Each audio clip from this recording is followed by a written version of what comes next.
The sun is out here in Chatham, Illinois, finally. Here, welcome to Glenwood Titan Football on GCNN, always brought to you by Steve Bedford State Farm. I'm Danny Fry, alongside Mason Byers tonight, as we're getting ready for this highly anticipated showdown. And it's not just because you got two top 10 teams here. You got Mason, you got the Crimsons, who are ranked 10th in Class 5A, and your Glenwood Titans are now ranked 6th in Class 6A. But really, it's so anticipated for us since this game was rained out Friday by the remnants of Hurricane Isaac. So instead, it's some exciting Sunday night primetime high school football action. Now, Mason, how do you feel about that? Do you think the players are more pumped up now? I think they're still going to be pumped, but having not the Friday night game, they probably lost a little of their fizzle, but tonight they're going to have to play their best to see how they do. It also gave two Titans some time to recover from the flu and mono with Matt Meyer and Dylan Ambrose. Matt Meyer, a new cornerback for the Titans. And that brings us to one of our first State Farm keys to the game for the Titans. It's tighten up the defense, Mason. The new starting QB on Bryce, quarterback, has a good arm, and Coach Rook has tightened up the secondary. Matt Meyer is now a cornerback to go alongside Nathan Hack, who has 5 interceptions last season. You're right. Glenwood will receive here. Their kicker is big number 98, Dalton Keene. He's a 4-year starter and boots it away to the deep man, Rocky Morse. Morse takes it near the goal line, and there he goes. He has some room. He's cutting up, and he's to the 45-yard line of the Titans. That was a great return there, having enough speed to get through the defense. Now, the big thing with Rocky is he's been able to squeak through these special teams. He has a great mind to find the hole in the defense, and that actually takes us into one of our keys to the game, and it's Rocky Morris and this Glenwood Titans special teams, Mason. This game is so close that the difference in the game might be on like one big return that he can get. Or it could be a key to one of their special teams play. The grass is going to be slick because of the rain, so he just needs to make sure he keeps his footing. That may affect some of the passing game here with the receivers slipping, so the Titans will just tuck it off to Donovan Hammonds up the middle, maybe a yard to the 46, but that Rocky Morse return sets up great field position for Glenwood. Yeah. So they'll start off nothing on the run up the middle by Donovan Hammond, 2nd and 10, and that's another key for the Titans here with that. As you said, with the weather and the slick field conditions, is run the ball. That is very true. If they pass it, they could be losing completions because of the slick ball. But running the ball is also a good way to go through because I think that their hand grip is a little less good than their foot grip on the field. And here's Miles McAdams. He's going to turn the pass. He throws it to Donovan Hammonds, and he speeds down the sidelines to the Jacksonville 35-yard line. And that's a big Glenwood 1st and 10. Now, how about that play? Just a simple little bubble screen over to Donovan Hammonds. Yeah, that was great. And then he got a good amount of running yards off it. Now, yeah, just yards after catch, the yak, huge for the Titans today, and hopefully they don't go and slip up. The Jacksonville Crimsons, though, they're 1-0. They beat Lincoln last week 48-0, and the Titans steamrolled over Taylorville last week 42-0. And this is two top 10 teams. Jacksonville, a little smaller school size. They are in Class 5A. The Titans in Class 6A. And here Miles will take the snap. Quick bubble over to Rocky Morse. Could not haul that one in, and that is actually going to technically be a fumble on Rocky. Incomplete pass. No, it is because it was back behind the line of scrimmage there. It would technically be like a shovel pass, so they're going to lose a couple yards on that play to Rocky. And it will be now, looks like, 2nd and 12 for the Titans with 10:15 remaining in the first quarter. Ball is on the Jacksonville Moore 35-yard line. 2nd and 12. And again, as Mason, you said, that slick ball comes into play there. Oh, yeah. It's going to be definitely a big obstacle during the game. Hack in motion. They'll throw it over to Hack. He's caught at the 36-yard line by the Crimsons. By the Crimsons' number 7, Devontae Clark. Clark, a defensive back for the Crimson, 6'2", 175. Came out with a quick tackle and at the 35-yard line again of Jacksonville after that big pass play to Donovan Hammonds. The Titans have only went backwards. 3rd and 12 with 9.5 minutes remaining in the first quarter. Imagine they'll pass it here again. Miles. Nice play action on the delayed handoff play action. Miles runs, now gets it out. Throws it off. Incomplete. Better than being sacked, though. And that's the thing with Miles and McAdams over the years, that incomplete pass intended for Donovan Hammonds brings up a 4th and 12 for the Titans. And that's another thing with Miles McAdams this year. He's a 3-year starter, and he's really been able to make better decisions, because before he would go and try and hang on and run with it and eventually lose yardage. At least that time they do not lose anything there, Mason. Yeah, he's learning to depend on his team more, and just that he shouldn't always carry the ball, that he needs to get it off when he can. 9:15 remaining in the first quarter, and the Titans will go for it. Miles also the Titan punter, but he's under center's quarterback here. He rolls out to his left. He'll fire and hit his man, Daniel Helm. 1st and 10, Titans. And Helm did have a foot in bounds. In college and high school, you only have to have 1 foot in bounds. Daniel Helm did right there, and big Daniel Helm, also a forward in basketball for the Titans, already has a scholarship offer from Illinois and their new head coach, Tim Beckman, which, by the way, got to get used to it. It's Sunday night football, not Friday night football. The Fighting Illini beat the Western Michigan Broncos yesterday 24-7. And that may be the future for Daniel Helm. It's 1st and 10 for the Titans at the Jacksonville 21-yard line. This should be a, there's possibly an offsides, and down goes Miles McAdams. We'll see officially what the call is. Yeah, dead ball, offsides on the Crimsons. That'll make it easier here for McAdams and the Titans offense. 1st and 5 at the 16-yard line. And in a game like this, that's pretty evenly matched, at least offensive-wise, how big are those careless mistakes on defense? Those careless mistakes are probably going to make the game. You just have to be really careful, the Titans and the Crimsons, just to make sure that they aren't giving their opponent extra yardage throughout the game. You're right there. Crimsons just gave the Titans 5 more yards. There goes Donovan Hammonds to the outside. He's going to squeak into the end zone. Touchdown, Glenwood. Able to go to the outside, and hey, he's able to get behind his blockers and go to the far side and in for a Titan touchdown, and it's already 6-0 GHS with 9:03 remaining in the first quarter. And hey, did the keys of the game here, especially with the weather, able to tuck it off for a touchdown. He found his hole and he just went right through it into the end zone. Here is Nathan Hack to hold. Chase Fulpert's extra point is through the upright. And the field goal's good. Yeah, and last year, Chase Fulpert was 56 for 58 on extra points, 5 for 5 on field goal attempts, as long as 29. He's generating some scholarship offers. 9:03 remaining. Titans ahead 7-0. Getting ready to kick this ball to the Crimsons. And we get to see the Crimsons' new quarterback. Last year they had number 17, Andy Mills. And Mills, tell us about Mills' stat line last year as quarterback. He's going to be replaced by Bryce Schnicker this year. Last year Mills had 151 for 239 passing. He threw around 2,017 yards.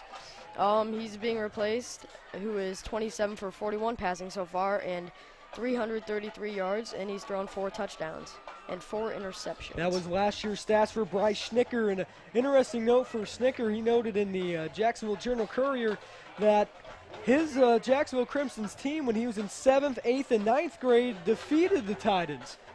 So he's expecting to keep the same thing going here. And the Titans had a thriller 2 years ago when the Titans made it to state in 2010. It was 48-47 in Jacksonville in the second round of the playoffs. Titans went all the way to state because of that thriller. That's when Jacksonville, Nick Lonergan under center. Here's a kick from Volpert. It gets it about the 10. And first thought it was maybe a fair catch, but eventually going to go to about the 24-yard line. Titans right there just shut them down, didn't let them go at all. Looked like the return there was by number 17, Andy Mills, who's now a wide receiver, was their quarterback, yes, last year, and now Snicker with more experience.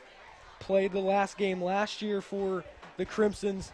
Head coach Mark Grounds of the Crimsons, who he's really gotten his guys to come out and play, but last year they were 5-4, just barely missing the playoffs. Because usually a 5-4 team will make it. Crimsons could not. And they're running. Here's a handoff over to the right side, and that was number 8, Trez Courtney. Interesting story on Courtney. He's listed as a wide receiver, but is a running back, and he used to go to Glenwood, went to Glenwood Middle School, and eventually moved out to Jacksonville, where he's been a productive wide receiver and running back. And let's get his rushing stats there, Mason. He has had 42 carries, 231 yards, and 3 touchdowns. 2nd and 3 after a 7-yard run by Courtney. Here's a pass to Mills. With the interception! Intercepted by Greg Roberts. Roberts is at the 10-5, and he is just short of the touchdown. Greg Roberts, oh baby. What a return by Greg Roberts. And he's really good when the Titans want to isolate a certain wide receiver. In this case, it's Andy Mills. And the ball was tapped up, and Roberts in the right place at the right time. And he's also a track star, so I thought he was able to get it into the end zone, but just short at the 1-yard line. 1st and goal, Glenwood, off the Greg Roberts interception. Ah, good. I like to see Greg with that interception. He's a funny guy. That's a great play by the Titans, just zoning in on their defense. And that's the first look we get to see at this new Jacksonville quarterback, Snicker, an interception on his first pass attempt. Hand off up the middle, it's Nathan Hack, and it's a Glenwood Titan touchdown. Titans are quickly ahead, 13-0. 8:12 remaining in the first quarter, and boom, what a start for the Titans, Mason. This is going to look like a 0 to maybe upper 40s game again. The Titans are doing great so far. They're still pumped. They just need to keep going out there and doing what they do best and winning. Their shirts that all the staff are wearing with Sunday Night Football. I mean, a special thing, the IHSA actually has a rule that you cannot have a game on Sunday. Extra point by Volpert is good, 14-0, but there's actually a rule where on Sunday in the IHSA you're not allowed to play a game, but under the circumstances, Coach York, who's also the athletic director for the Titans, he went out and asked them, can we play this game? They said, sure, we understand. And that's how the Titans are able to play Sunday Night Football, and there was a steady light drizzle before this game. A lot of fans still, with ponchos on and with umbrellas ready just in case. But a beautiful sunset right now. Sun was able to poke out just before this game got underway. 8:12 remaining in the first quarter. Right off the bat, 14-0 Titans. The rain has been off and on today, so I hope that it stays off for the rest of the night. But right now they have good playing conditions except for the slick field and ball, so they just need to keep it up. So Titans are able to put it in the end zone with Nathan Hack off the Greg Roberts interception. And right off the bat, the Titans 14-0. Chase Volpert, the Titans senior kicker, is going to boot this one away, and the Crimsons will get a second chance here. Great kick. Catches it about the 10, and he goes in. Mills will take it, and he fumbled the football. And let's see. It's a pile-up. It is a pile-up, and we'll see who the Titans. I think I saw a Titans hand reach for the ball, but I'm not sure. It is Crimson's football, though. Nice strip, though. Couldn't really see who had the strip for the Titans, but whoever it was got a hand in there and ripped the ball away from number 17, Andy Mills. That brings the clock to 8:06 remaining in the first quarter. 14-0 Titans. Ball at the 33, it looks like. Titans started off with a touchdown run from Donovan Hammonds, his third of the year. 21st in the past 2 years. And then a 1-yard Nathan Hack touchdown run. Back to throw is Snicker, and it's called in. And eventually with the tackle for the Titans is number 83, Dylan Ambrose, but that was hauled in by the Crimsons. Number 44, Blake Hance, and he's a big forward in basketball. Hance is 6'6". He's only a junior, 255.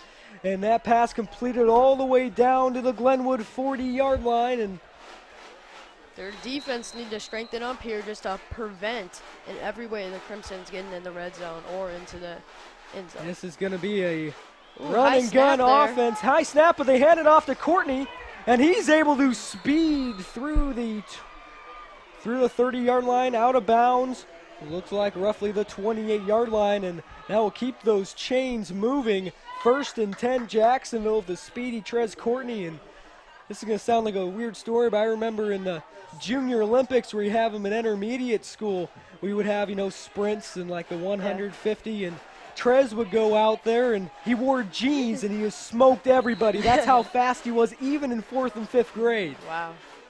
7:46 on the clock, and they're going to tuck it off to Courtney on the far side. He's getting through the Titans defense. Mason, talk about elusive right there, and I believe that picks up a Jacksonville first down.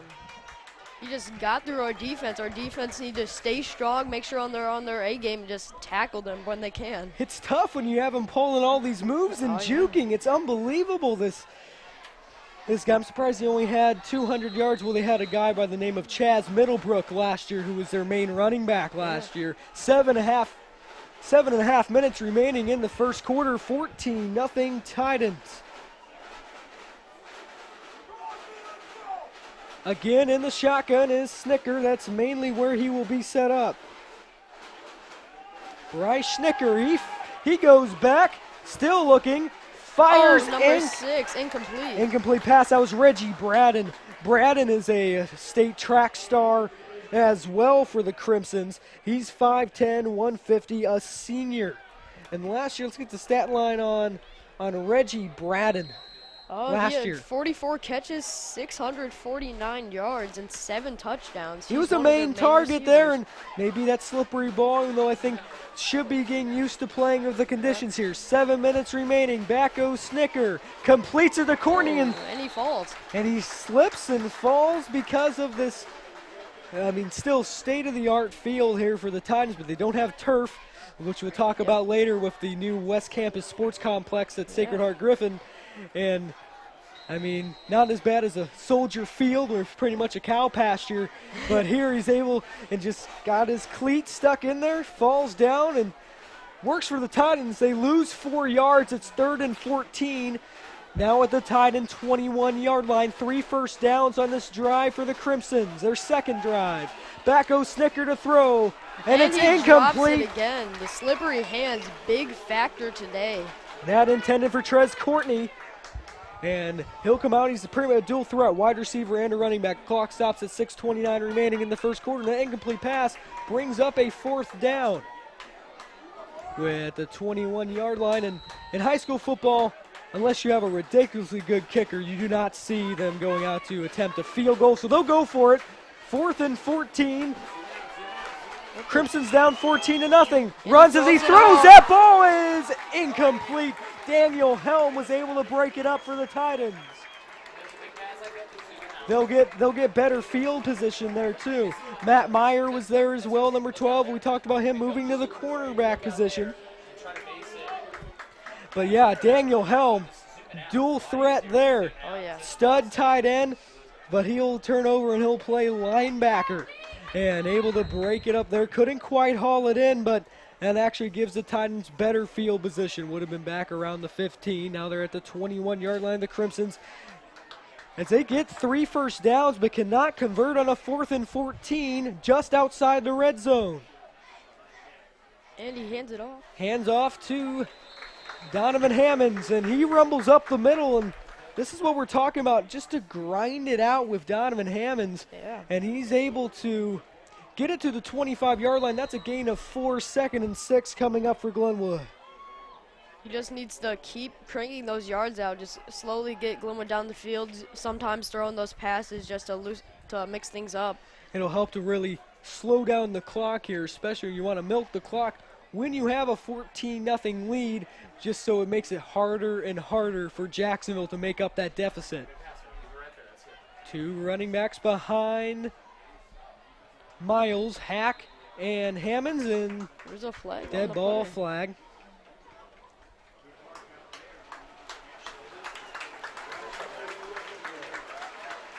Dead ball looked like possibly offsides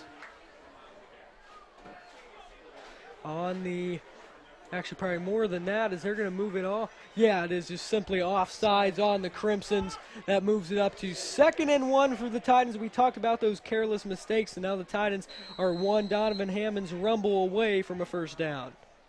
Crimson have had 2 of those mistakes. I don't think Titans have had any yet, so the Crimsons are just a little jumpy, I think, a little nervous from their large loss right now, so they just need to keep under control and just be ready. Yeah, if they want to catch up, can't have those mistakes. Play action, and now McAdams running. McAdams is going to tuck it off and get knocked out of bounds at the 40-yard line by number 1, Deontay Armstrong. Armstrong, 6'2", 200-pound lineman is what he's listed as, but it picks up a Glenwood first down there to the 41-yard line. Even though he got that first down, he needs to be careful not to get hit too hard, or else his throwing game won't be as good. He just needs to keep himself under control and make sure he's still giving his ball off to the teammates. And also you see running backs run with it. You always got to make sure to tuck in the football too. You can never be open. You never be too cautious holding a football. So 1st and 10 for the Titans at the 41-yard line. 5 minutes remaining. It's a pitch to the outside, Nathan Hack, and he gains some running room now. And he gets to the 45-yard line. A Glenwood Titan first down. Nathan Hack just able to run through his blocks there, just like Donovan Hammonds did on that touchdown run.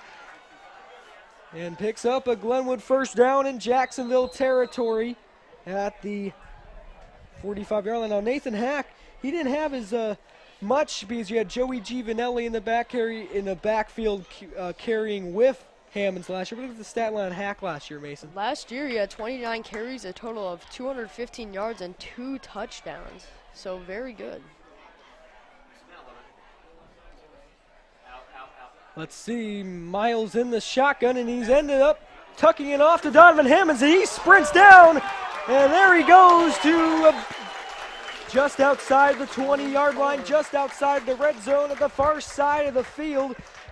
He was able to get some running room, and Hammonds is more of, a brute strength guy that can knock you over, but he can also turn on those afterburners. 4.5 minutes remaining in the first quarter, and the Titans, they want to punch it in again, already ahead 14-0 on Jacksonville with 2 turnovers and interception. That Greg Roberts returned to the 1-yard line, and then a turnover on downs at the Glenwood 21-yard line. McAdams fires, and it is almost picked off, incomplete, intended for Rocky Morse, and that was broken up by another number 10. That was Andrew Jackson, the president. Andy Jackson there plays baseball and basketball, and he's a 6'2", 170 senior defensive back, and heads up play to bat that one down, and if not, Rocky had open room to score. I think the Titans are going to try to run it here just to mix it up, but make sure they have good footing either way, passing or running. Sure, at the 23-yard line, it's 2nd and 10. And they run it. Ooh. They run it to Hack, and Hack is stopped relatively quickly by the Jacksonville line. And the Titans, they've always been undersized on the line. That's pretty much been the story for Titan football throughout the years. And they've usually been able to work around it. Hack really didn't lose a yard there. It's just 3rd and 10 with 3:40 remaining in the first quarter. And Jacksonville head coach Mark Rounds thinks there's a lot of speculation around this game. You know, what kind of team does Jacksonville have? What kind of team we call this Chatham? What kind of team do we have? Fake pitch. Hammond's roll, or excuse me, McAdams rolls right. Tosses up deep for Daniel Helm. He hauls it in, but that's going to be an incomplete pass. And a flag on the play as well around the 30-yard line. He was just in the corner of the end zone there when he put his hands up, so I think he might have stepped out of bounds on the pass. Roughing the passer, I believe, on the Crimsons, because McAdams went down. McAdams went down, was hard hit. I believe that's what they're going to call it.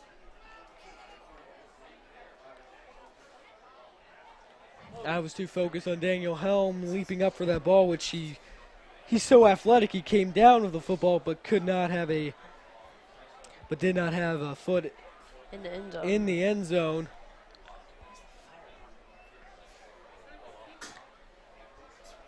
Let's see, they're going to move the chains, I believe. Oh, yeah. Do believe that's roughing the passer. But not sure. It'll be 1st and 10 here at the 12-yard line. Yes, 1st and 10 for the Titans. Just not changed on the scoreboard. Looked like someone may have moved for the Titans. Looked like number 66, Lawton Keatsman, he did. False start on Glenwood, and that will move him back to the 17-yard line. 3rd and 15 now for Glenwood. That is, as you mentioned before, this is the first mistake, a false start. Just getting a little jumpy on Lawton Keatsman's part, number 66. And he's a good offensive lineman, but he really excels on the end, on defensive end, on the defensive side of the ball. It's not really going to hurt the Titans that much if they come back and get those yards back, but hopefully they will be able to get in for a touchdown. They're close enough. I think McAdams could possibly have a touchdown pass here. Easily. 1st and 15 for the Titans, 3:18 remaining in the first quarter. Handoff to Hammonds up the middle. He may have picked up just a yard or two. Hammonds had 18 touchdowns last year, so. Already with 3 this year, 2 in the Taylorville game, both from a yard out. Looked like you probably picked up just a yard. I'd say 2nd and 14, 3 minutes exactly remaining.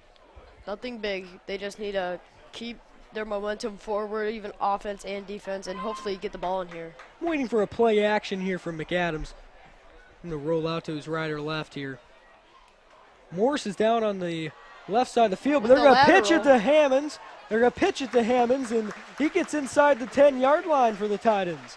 Moving closer to that first down. That was a great play. They're turning to a lot of running this set of downs. I think they're going to be passing it here just to get those last yards. 3rd and 8, exactly. 6-yard pickup off the pitch for Hammonds. And Hammonds, he's really, if you get him to the outside, he has really excelled on that Jacksonville secondary. And the Jacksonville corners have been getting beat up with Hammonds able to go to the outside. 2 minutes remaining in the first quarter. 14-0 Glenwood. They look to add to it. Daniel Helm is now in motion from right to left. Botch snap, but McAdams gets goes it out. Down. He goes down, got the ball out. Don't know if that was a fumble or incomplete pass. There's also a flag. Flag thrown in there at the 15-yard line. And they're trying to say, Jacksonville's trying to say that's a fumble, and now it's their possession. All I know is McAdams barely got that ball out. Whether if it was a fumble. He was getting a full. Yes, it is. Fumble.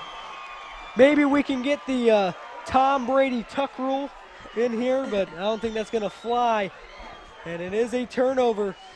Miles got really rushed there, and I think his defensive line needs to strengthen up because he was just flooded there with. Yeah, the Titans' offensive line really got to go and protect him. And Jacksonville has a little more size on the Titans, but I think the Titans overall have more skill, and they really need to show that. With 1:52 remaining in the first quarter, it's a fumble by McAdams. Titans defense need to be strong. Jacksonville was pretty lucky to get that ball. They are down 14, but anything can happen in this game with this much time left. Hey, heads up play too. They knew when to jump on it. 1:52 remaining in the first quarter. Jacksonville will have it at their own 13-yard line. A lot of field to go for the Crimsons. Bryce Snicker, the quarterback. He'll tuck it off to Trez Courtney, and he's brought down.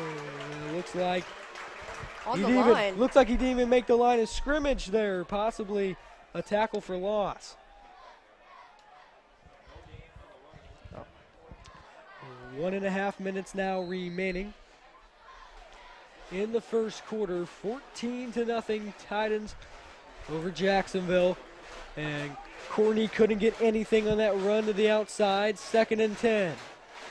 With the snap, and he goes back to pass. Snicker back almost to the goal line, gets it out. It is number 6. Caught by number 6, Reggie Braden, and he is out of bounds. Walks out of bounds and hits the face mask of a player on the Glenwood side. And there's also a flag down there around the 31-yard line.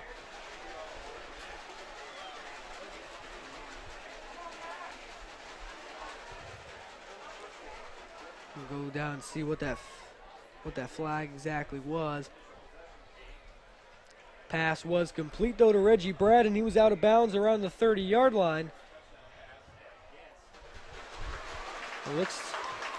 That penalty will be against the Crimson, maybe an unsportsmanlike conduct. Unnecessary roughness, maybe? Unnecessary roughness or unsportsmanlike conduct on the Crimsons. Either way, I'll push him back.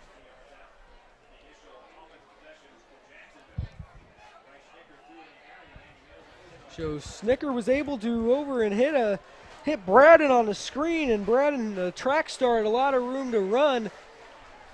But it looked like a personal foul. Yeah. Possibly on Jacksonville. I saw him hit the mask right as he stepped out of bounds of a Titan, so. That must have been it. Can't have any of that. 1:10 remaining in the first quarter. 14-0 Glenwood. Donovan Hammond's touchdown run and a Nathan Hack touchdown run. It will be a 1st and long, though, or 1st and 10 for the Crimsons, and a run up the middle.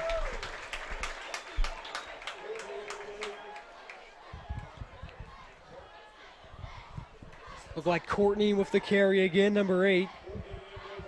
Now under 60 seconds to play, 50 now, and counting.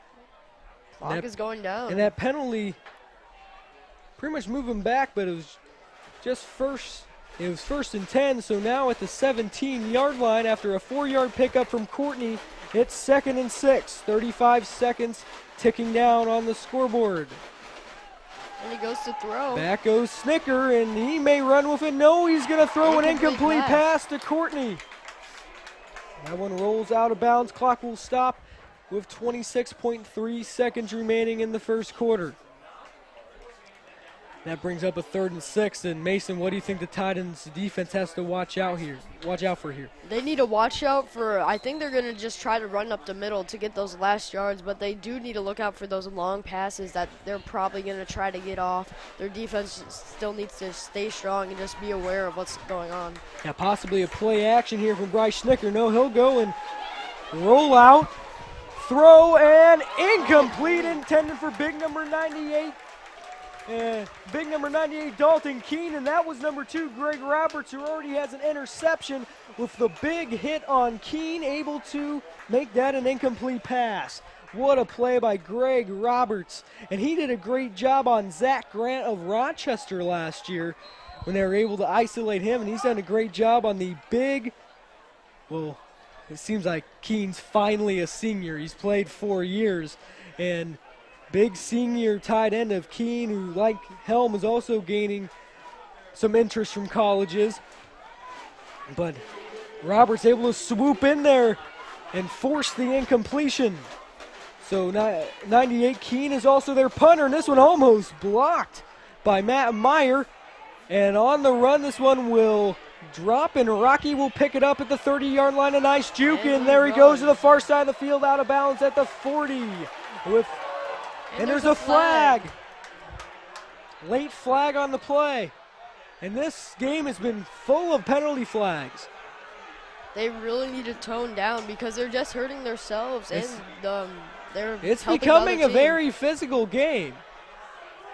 And it's on Glenwood.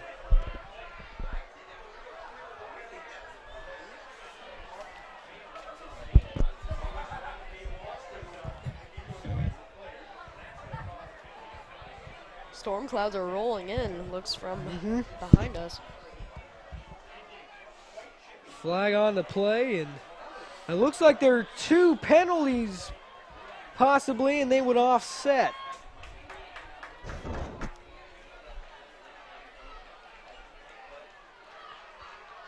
No, they're going to move it back.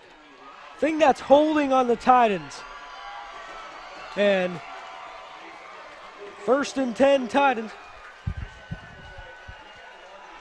After what I believe was a holding penalty. Getting it at the 24-yard line, it At the looks like. 24-yard line, they would have got to the 39. So 15-yard holding penalty, I believe. 6.2 remaining. See if the Titans can make up that lost yardage. Not sure what the referee is signaling now.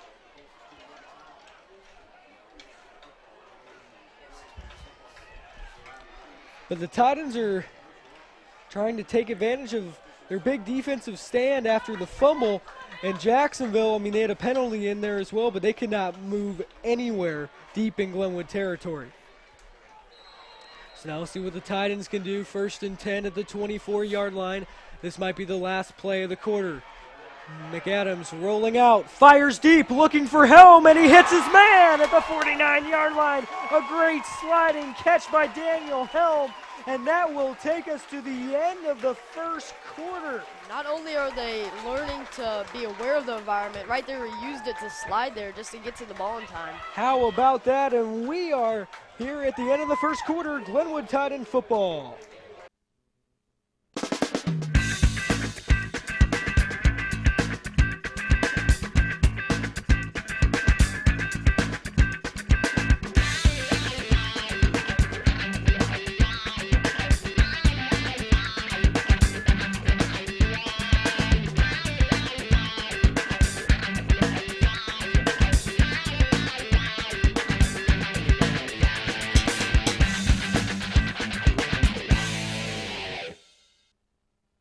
What do you think I should pay for my deductible? Do you think like $250, $500?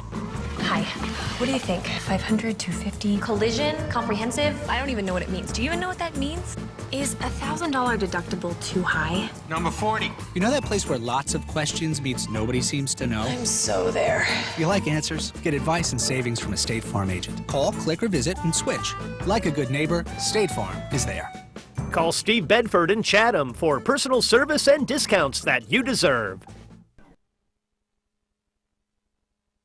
Welcome back to Glenwood Titan football on the Glenwood Cable News Network, always brought to you by Steve Bedford State Farm.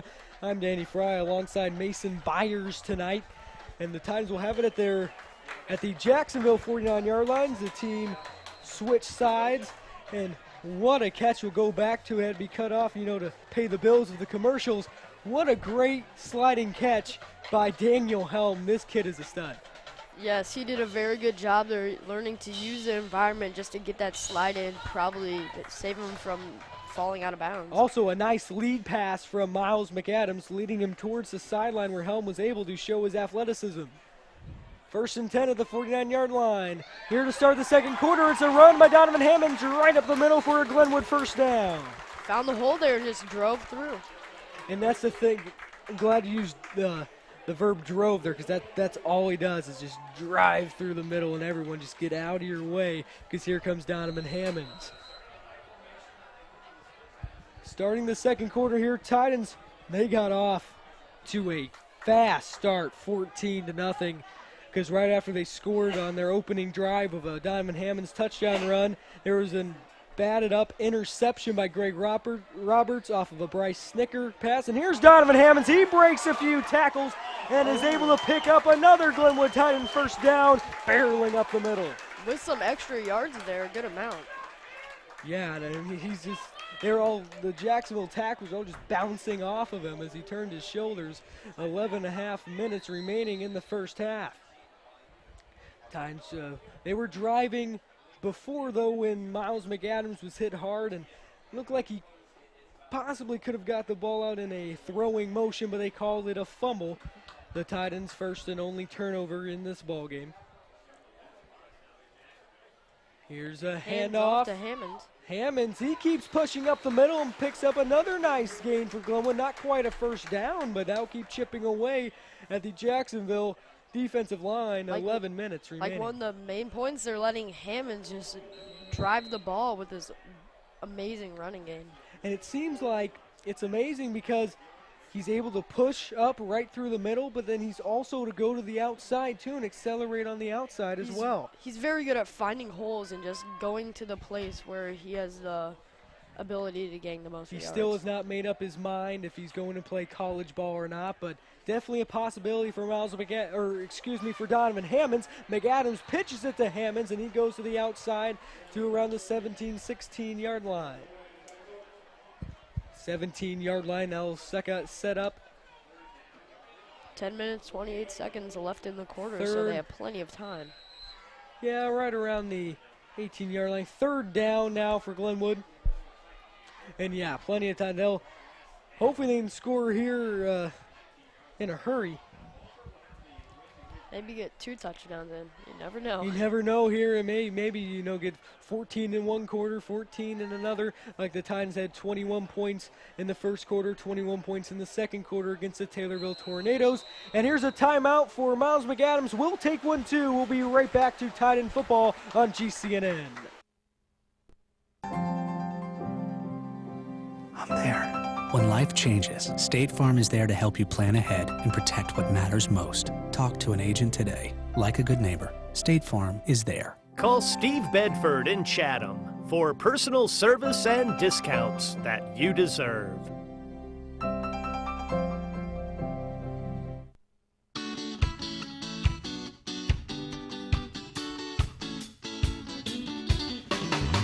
Are you looking for a prom dress? Here at Zoe, we have many styles to fit your needs. We keep track of all dresses sold, so we make sure your dress is your dress.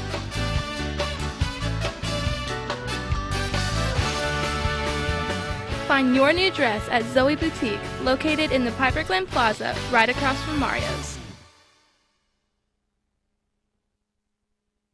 Welcome back to Glenwood football on GCNN, always brought to you by Steve Bedford State Farm in Chatham. I'm Danny Fry here doing the play-by-play action. Mason Byers is doing a bang-up job as my color commentator. His first time doing a fine job, and 10.5 minutes remaining in the first quarter. Miles McAdams just called a timeout, and now he's going to pass it to Daniel Helm, and he hauls it in. Another great sliding grab by Daniel Helm, and it's a slip and slide for him. This wet grass is not phasing Helm at all. And he's getting first downs left and right, beautifully going through the yards. I believe that is his third catch of the ball game, and as you said, that is actually going to be a first and goal now for the Titans at the 9-yard line. They've driven enough, and now they're in their range where they can get another touchdown. Hopefully not another turnover. Last time Titans were in the red zone, a Miles McAdams fumble off of a nasty Jacksonville blitz.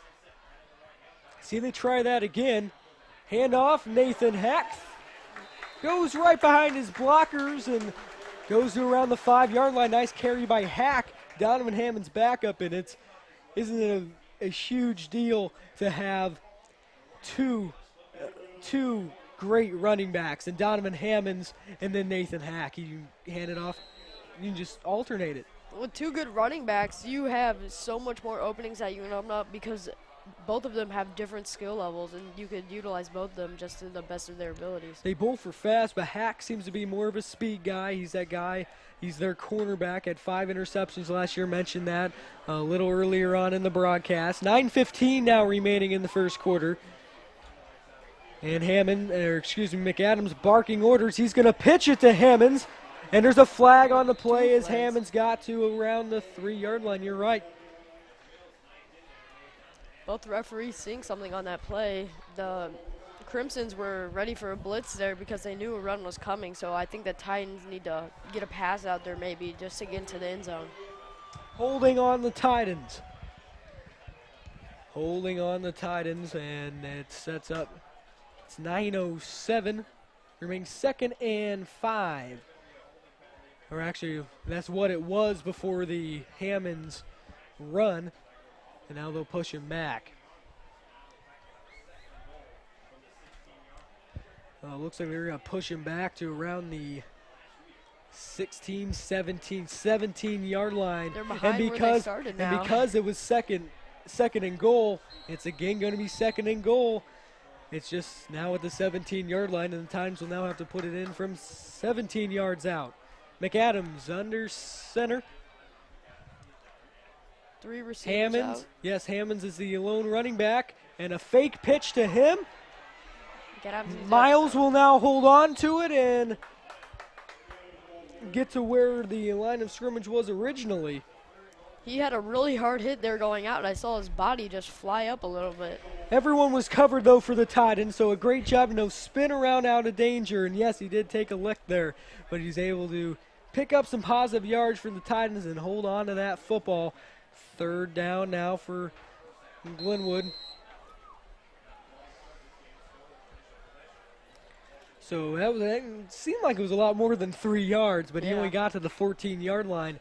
So now it's 3rd and 14 for the Titans, and they have to put this one in the end zone or maybe try a Chase Volpert field goal. I don't know. They're ahead 2 touchdowns, 8:45 remaining after after McAdams was knocked out of bounds.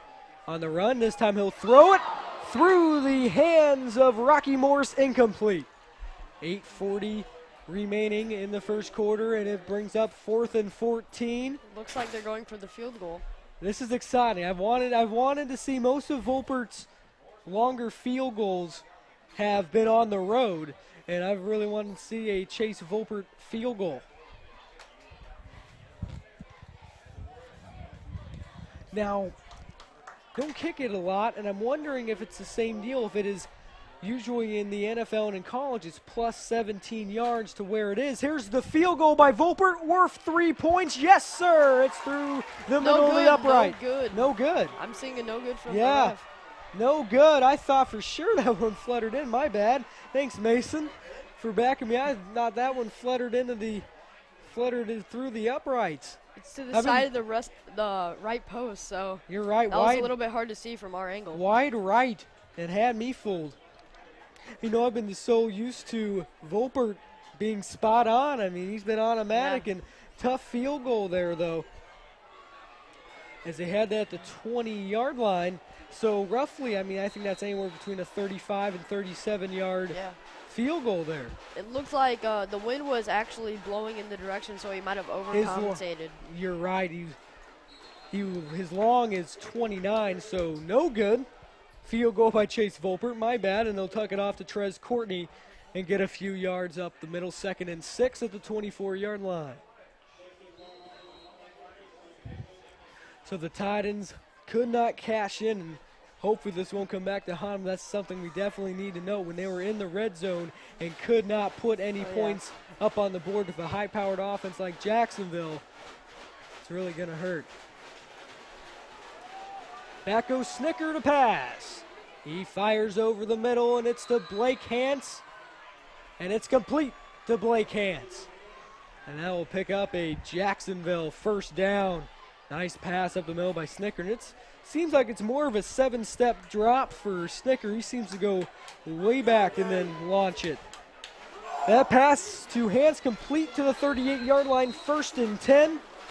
With 7:50 and counting remaining in the first half.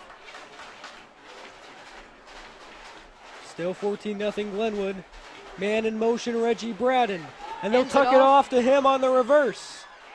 Finding a hole. He's finding a hole and able to push out of bounds. Nice moves by Brad, and eventually pushed out of bounds near the 1st down. Not quite sure that he got it.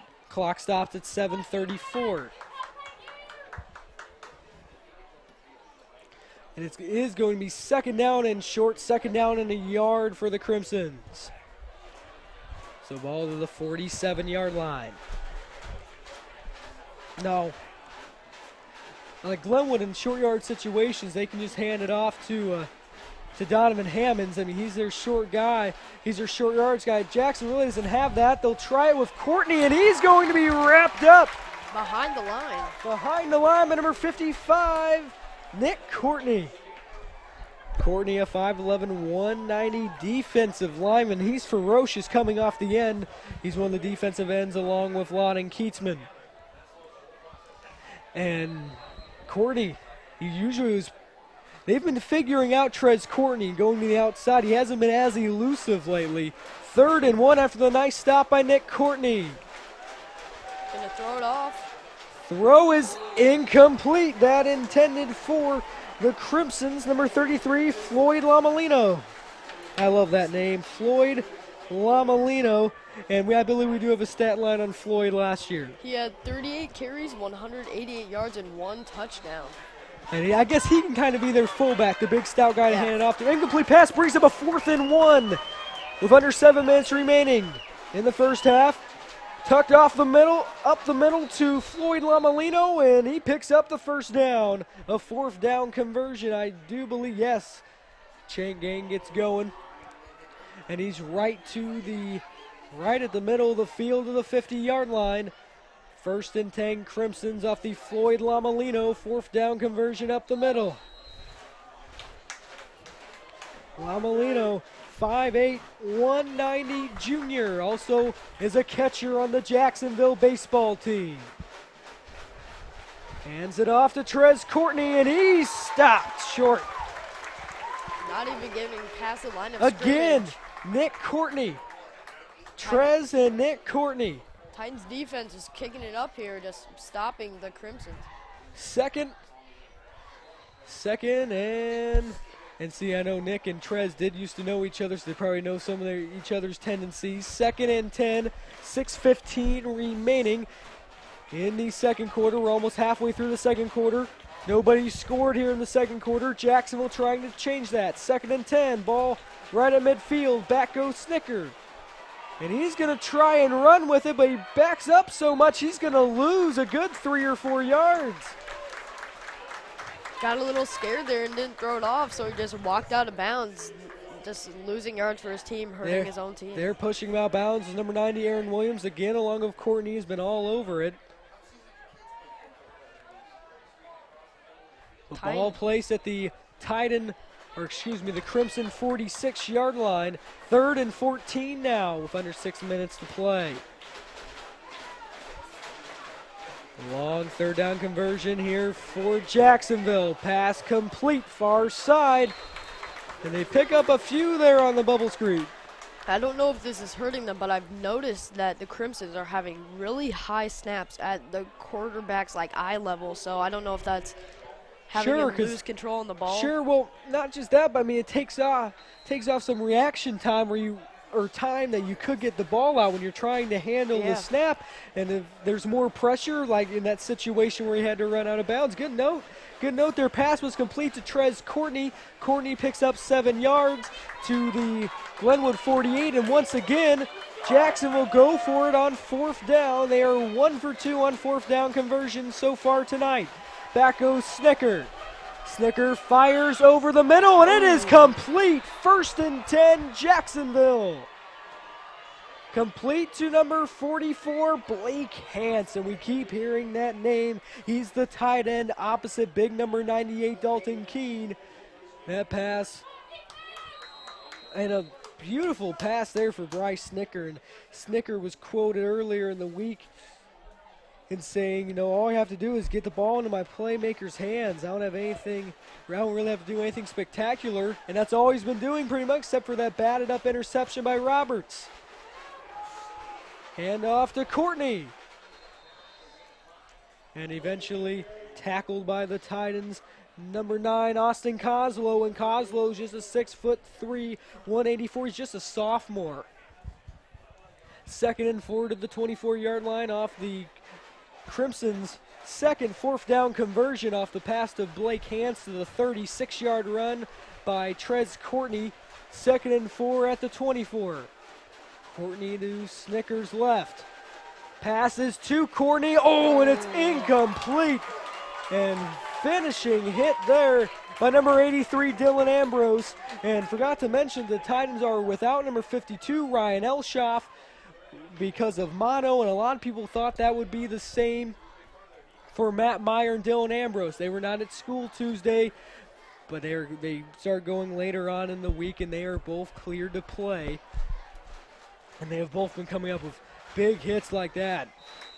Dylan Ambrose had an interception against Taylorville last year. And now it's an official timeout because there's an injury. Trez Courtney, number 8. Looks like he's holding his arm. Yeah, something with his arm there as he heads off. Heads off to the Jacksonville sideline, and it could really hurt without him on the field. 3rd and 4, 4:13 remaining in the first half. Snicker, pump fakes once, now fires over the middle, and the pass is hauled in, but where is that offensive? Where is that pass interference pass hauled in by number 44, Blake Hance? He also just completely barreled over a Titan defender. And completely over Daniel Helm was the player. Number 1, Daniel Helm, just pushed him right down. And it's going to be 1st and goal for the Crimsons off another completed pass from Bryce Snicker to Blake Hance, who's turned in their big target besides Dalton Keene. Snicker's going to QB keeper into the end zone. Touchdown, Crimsons.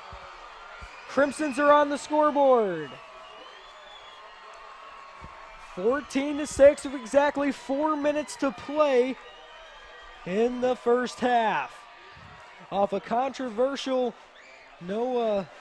defensive pass, or excuse me, off a possible offensive pass interference is not called. Off the pass to Blake Hance of the 8-yard touchdown run from the quarterback Snicker. Extra point, I believe, is good. Is up and good. That one, notice I waited there. I didn't want to jump the gun like I did on the last one. That one is through the uprights. 14-7 with 4 minutes left in the quarter. 4 minutes left in the second quarter, and that kick was good by number 25, Justin Renaud. I believe Renaud, that name sounds really familiar. I think he played baseball. But Justin Renaud, the kicker, number 25, he's listed as a running back and a linebacker, 5'7", 160. He boots it through the uprights. So now, we mentioned earlier, we thought maybe it would be, like an upper 40s to nothing game. Well, Titans could, at the most, have 24 on the scoreboard right now. But McAdams had the fumble at the 13-yard line, was hit hard. Turnover there. Jacksonville couldn't do anything. The Glenwood defense really stepped up. But then off the missed field goal from the 20-yard line from Chase Volpert, Jacksonville is able to drive down 80 yards. Looks like they're coming back a little bit. Their offense has definitely gone up, and their defense is a little more aware, shutting down the Titans, and the Titans kicker missed a field goal. Yeah, Chase Volpert, he's usually money. And here is the big number 98, and he's only really been thrown to. He's a tight end. Dalton Keene's only been thrown to about once. This one taken in, I believe that's Quindarius Walker, and he's going to go to the outside, tackled around at the 33-yard line. And I'm right, that was Quindarius Walker, 5'7", 140. With the return for the Titans, he was a running back, had a touchdown last year against Lanphier, got a few carries against Taylorville. And instead of kicking it to Rocky Morse, well, Quindarius Walker, pick your poison. He's pretty quick, too, and you saw him kind of jet up around the middle. 3:54 remaining. I think the Crimsons are trying to just stop the Glenwood's key points, their key players, by kicking it to a different spot. That's one way. That is smart. We talked about how big special teams would go into it. 1st and 10 at their own 33-yard line. Hand off to Hammonds, and Hammonds has some room. He's close to the first down, and I believe he picks 53. One up. Yes, he does there with the tackle for Jacksonville was Cody Wood, number 3. First one to meet him, but that's a 1st and 10 for the Titans off the run by Hammonds. 3:40 and counting. now here in the first half. 14-7 Titans. Glenwood Titan football on GCNN, brought to you by Steve Bedford State Farm. I'm Danny Fry alongside Mason Byers. 1st and 10 at their own 47-yard line. Hands it off. And another handoff to Hammonds, and he bursts up the middle for a nice pickup into Jacksonville territory. At the 48-yard line, 2nd down and 5.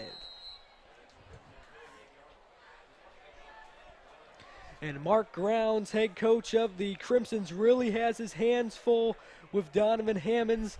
And if you're too worried on Hammonds, they might run a buck play to Nathan Hack, and that's how he scored 80 yards last week against Taylorville. They do have the great advantage of those 2 running backs to switch it up on you.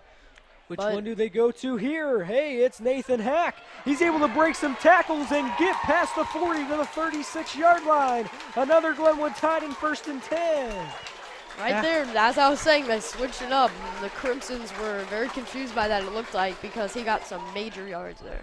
Well, it's like when they have it set up with the split back system there, is they're able, might fake it to Hammonds, expect that big guy, and then they hand it off to Nathan Hack, and he barrels through. And 37 at the 37-yard line, 2:20 and counting remaining in the first half. Titans, they really want to add on to the scoreboard here. They've been dying to this whole quarter. Handoff, it's number 44, Tyler DeRozier. We forgot to talk about him, and he keeps barreling to the 26-yard line. Great run there. And that's, yes, I believe, move those chains. He hugged the left side very nicely, just took it up. How about that? Yeah, we forgot to talk about him, Tyler DeRozier. He's one of the linebackers also for the Titans, and Titans without Ryan Elshoff with mono tonight, but they've really been able to fill right in with that great linebacking core in Tyler DeRozier, and he gets a big run to the left side to the 26-yard line, gain of 11, and he heads out. He had a 3-yard touchdown run against Taylorville last week. Man in motion, it's Hack. And Hack will line up as a slot receiver. Play action, over the middle, it's Daniel Helm. He breaks the tackle, 5, touchdown Titans! He almost stumbled there, but he used his hand to catch himself. The slick grass almost got him down there, and I see a flag on the play. Ooh, flag. I believe that was a little late. It's right on the goal line. And we'll have to watch this. Hopefully the 20 will stay on the scoreboard for Glenwood. And they've run that play where Helm, it's like a slant, he streaks up the middle. They ran that play for an 8-yard touchdown. Penalty.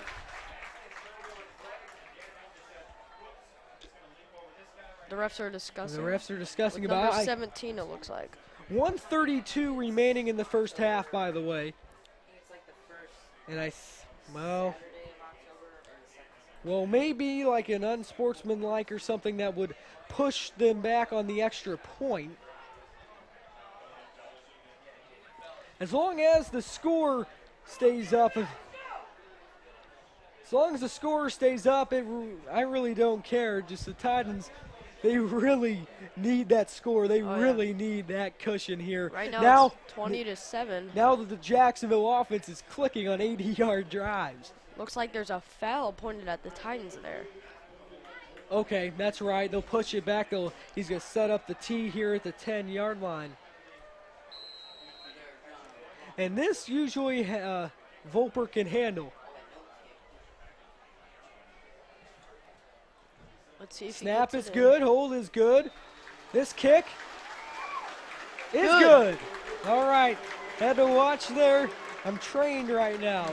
That one is through the uprights and good. It's 21-7 Titans. 1 minute and 32 seconds left in this quarter. Yeah, and then we're talking about that play to Daniel Helm, and that's a touchdown pass of 26-yard touchdown pass to Daniel Helm. That is Helm's second touchdown grab of the year. Oh, we'll double check it here. I believe he had 5 last year. Caught 26 passes for 540 yards last season, and really expect those numbers to double.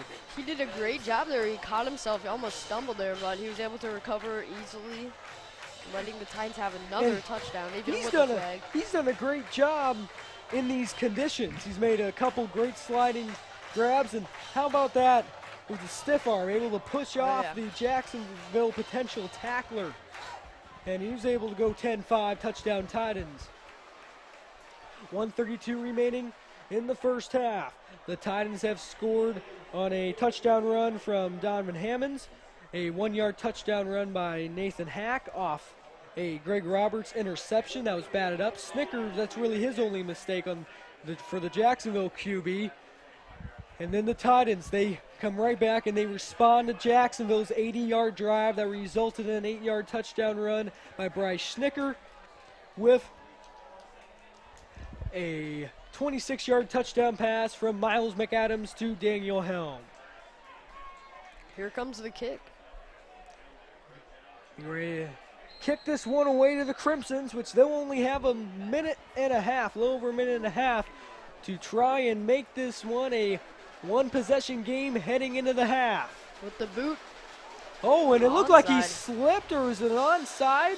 And it's to a squib of some sort, taken at the 26 by Reggie Braden, and he eventually gets to the 44, and I think that was more of him just slipping. Yeah. I really don't think that was meant to be a squib. I think Voper just slipped. This grass is a big part right now. Even though the rain has stopped, it is still holding the moisture. Yeah, I'm glad it would have been way more difficult if the rain was still coming in. And still, it did not quit raining yesterday. It was still some rain today, the rain that we never saw during the summer. All of a sudden, high school football season comes around. Here comes all the rain.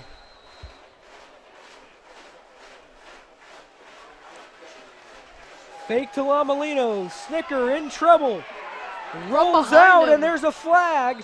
And he's out of bounds around midfield. But a flag on the play when he started running. 1 minute, 18 seconds. It's holding on the Crimsons. I thought that one of those linemen there held a Glenwood jersey when Snicker was starting to come around the corner. The Glenwood player was hot on his tail as he was running, so I bet that hold slowed him down. Sure. 1:18 remaining in the... Yeah, 1:18 remaining. Now that flag was on the Crimsons for holding. 21-7 Glenwood. They want to keep it this way. I expected maybe a little higher scoring game. I did too, but it's in the second, and we still have plenty of time we still left in the could be a game. lot more. I've heard predictions of like 27-24 Glenwood. And that very well could be it here. In Jacksonville, they just need to stop with the careless mistakes, but I think they're now starting to get in that rhythm right when they're getting ready to head into halftime. I haven't seen that many offsides, so it looks like they're being more aware, less twitchy, getting into that zone. Big throw from Snicker, and it's hauled in by number 17, Andy Mills, inside the 40-yard line, 1st and 10 Crimsons. Oh, man, and Snicker, he said all I have to do is get in my playmakers, and they'll make plays for me. What about the former quarterback, number 17, Andy Mills? He can catch it. Great catch. He jumped up there getting hit by a Titan midair, but he still held on to the ball. Unbelievable play by Andy Mills. Ball now at the Glenwood 38-yard line. 1st and 10 of a minute remaining. Rolling out now is Snicker. He'll jump it off to Blake Hans to the 35-yard line. Picks up a few. Hard hit, though. Looked like number 66, Lawton Keatsman, and Hans has to get helped up. Hans helped up by number 54, Harley Van Beber. And Van Beber is a big 6', 255 offensive and defensive lineman. Jacksonville have a lot less players than the Titans, so they'll have more players playing both ways. 54.6 remaining. And we have a timeout. We'll take one too. It's Glenwood football on GCNN.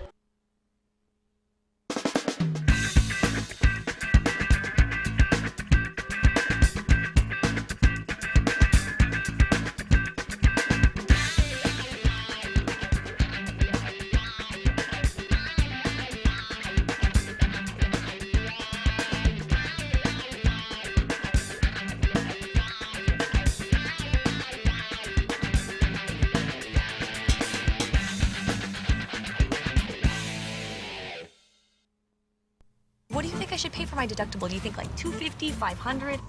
Hi, what do you think? Welcome back to Glenwood Tight End Football on the Glenwood Cable News Network. Always brought to you by Steve Bedford, State Farm in Chatham. This pass incomplete from Snicker, intended for number 33, Floyd Lamalino. Is this for the tickets or, for the drawing? Here, 50.7 remaining, 3rd and 7.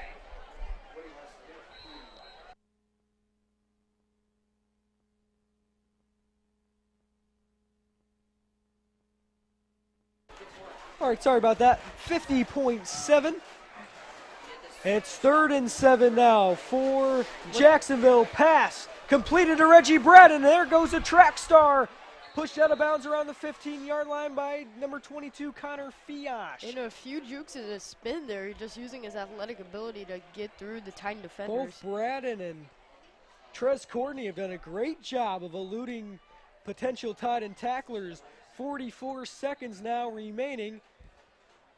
And it's a 1st and 10 for the Crimsons at the Glenwood 16-yard line. Lamalino to Snicker's right. Snicker looking left side. Now he's going to run to the right. Is he going to get it off? No, he's not. He's dragged down. He's dragged down by number 57, Forrest Sexton. Big play by Forrest. That was a hard tackle there. He grabbed the QB's arm, just ripped him down onto the turf. Yes, and we have another timeout. We'll take one more. It's Tight End Football on GCNN. I'm there. When life changes, State Farm is there to help you plan ahead and protect what matters most. Talk to an agent today. Like a good neighbor, State Farm is there. Call Steve Bedford in Chatham for personal service and discounts that you deserve.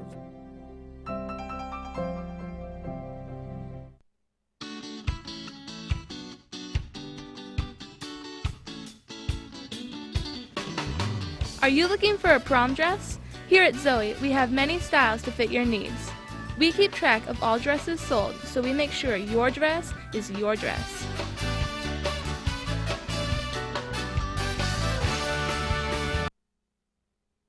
Find your new dress at Zoe Boutique, located in the Piper Glen Plaza, right across from Mario's. Welcome back to Glenwood football. It's 2nd and 15 now for the Crimsons, just outside the red zone, the 22. Back goes Snicker to throw, and it's short, incomplete. The intended receiver was Floyd Lamalino. 26 seconds now remaining, and that brings up a 3rd and 15. The Crimsons have to get to the 7-yard line. 25 seconds left in the quarter. They don't have much time to work with, but if they get a few good passes and maybe some rushes, they can get that touchdown. I think they'll pretty much they'll turn to the pass. I think, yeah.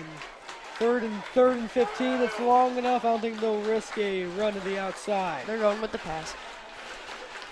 And there it is. It's an interception for the Titans.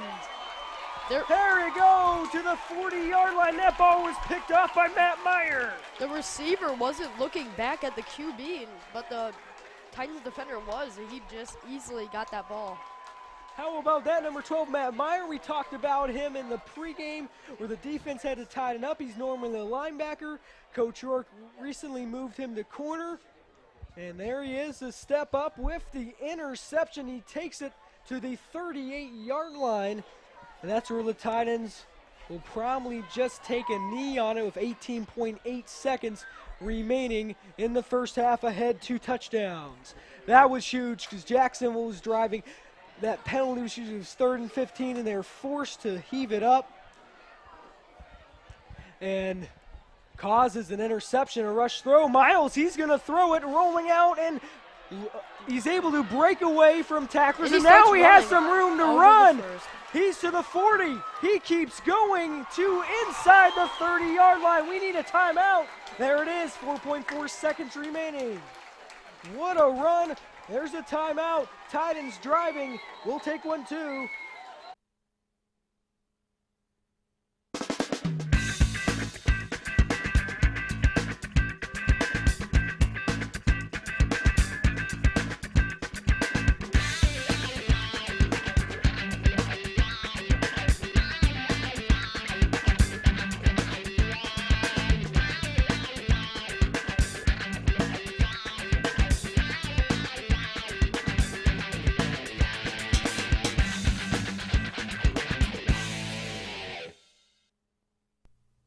I should pay for my deductible? Do you think like 250, 500? Hi, what do you think? 500, 250? Collision? Comprehensive? I don't even know what it means. Do you even know what that means? Is $1,000 deductible too high? Number 40. You know that place where lots of questions meets nobody seems to know? I'm so there. You like answers? Get advice and savings from a State Farm agent. Call, click, or visit and switch. Like a good neighbor, State Farm is there. Call Steve Bedford in Chatham for personal service and discounts that you deserve.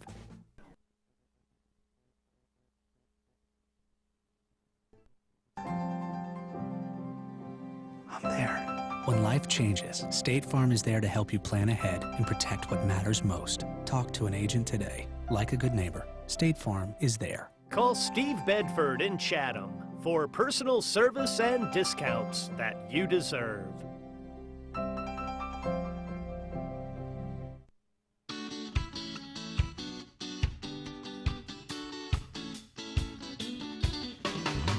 Are you looking for a prom dress? Here at Zoe, we have many styles to fit your needs.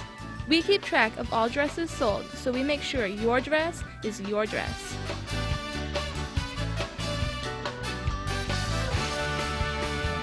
Find your new dress at Zoe Boutique, located in the Piper Glen Plaza. Welcome back to Glenwood Titan Football on GCNN.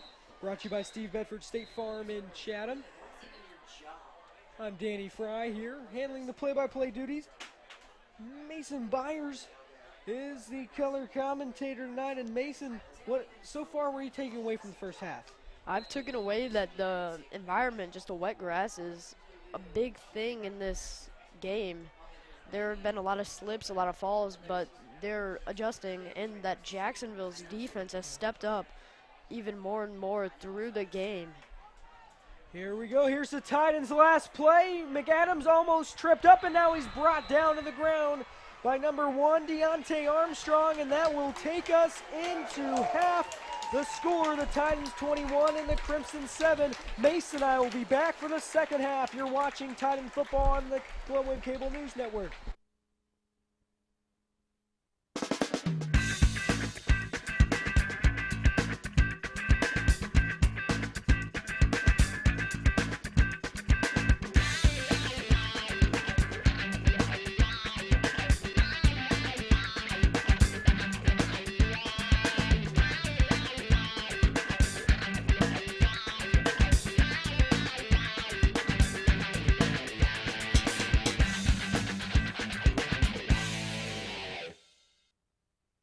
What do you think I should pay for my deductible? Do you think like 250, 500? Hi, what do you think? 500, 250? Collision? Comprehensive? I don't even know what it means. Do you even know what that means? Is $1,000 deductible too high? Number 40. You know that place where lots of questions meets nobody seems to know? I'm so there.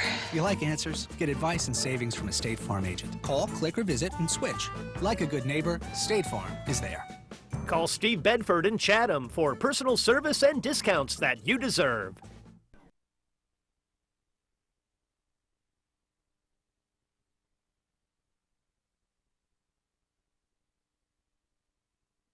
Located in the Piper Glen Plaza, right across from Mario's. Welcome back to the Sunday night edition of Glenwood Titan Football on GCNN, brought to you by Steve Bedford State Farm in Chatham. I'm Danny Fry, joined all game by Mason Byers. And now, Mason, what has really been the keys to the Titans leading in this one at half by 2 scores? I think the key was the interceptions they had got and the great running game they've had. They've been, to compensate with the wet field, they've just been able to keep those drives going, almost all of them going in for a touchdown. Yeah, and well, there was those 2 that were key when they had the fumble by McAdams and the missed field goal, which I thought was good, but the missed field goal from Volpert.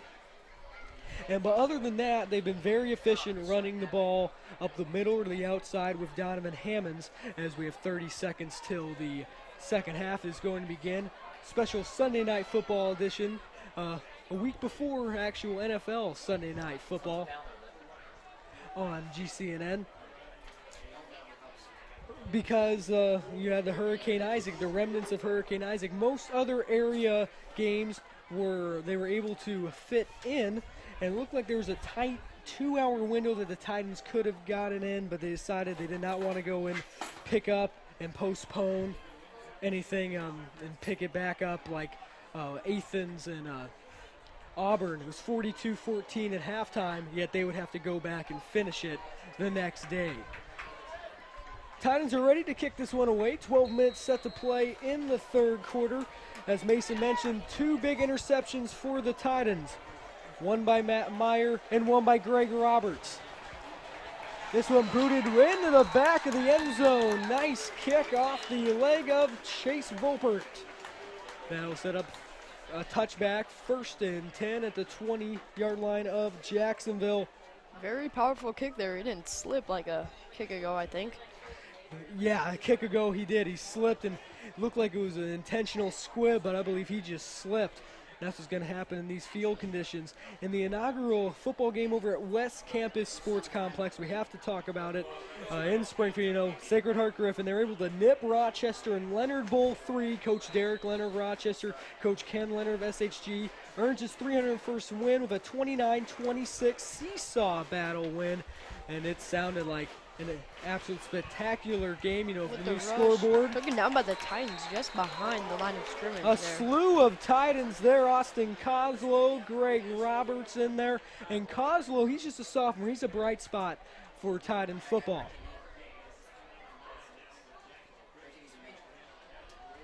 Second down and to the 22-yard line, so second down and 8. Handoff to James Jackson, number 9. Looks like he'll replace Trez Courtney. They're going to incomplete pass to James Jackson. There on the coverage was number 83, Dylan Ambrosen. That was a really high snap. That was easily over the quarterback's head. That was at least 2 seconds gone out the window. Less time for him to find a pass. A 3rd and 8 now for Jayville. And how big was that?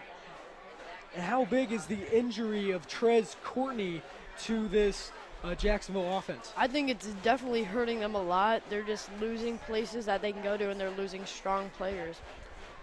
And he was able to run to the outside and have some key jukes. Back to pass, and does he get it out? Incomplete. Drops right in front of Andy Mills.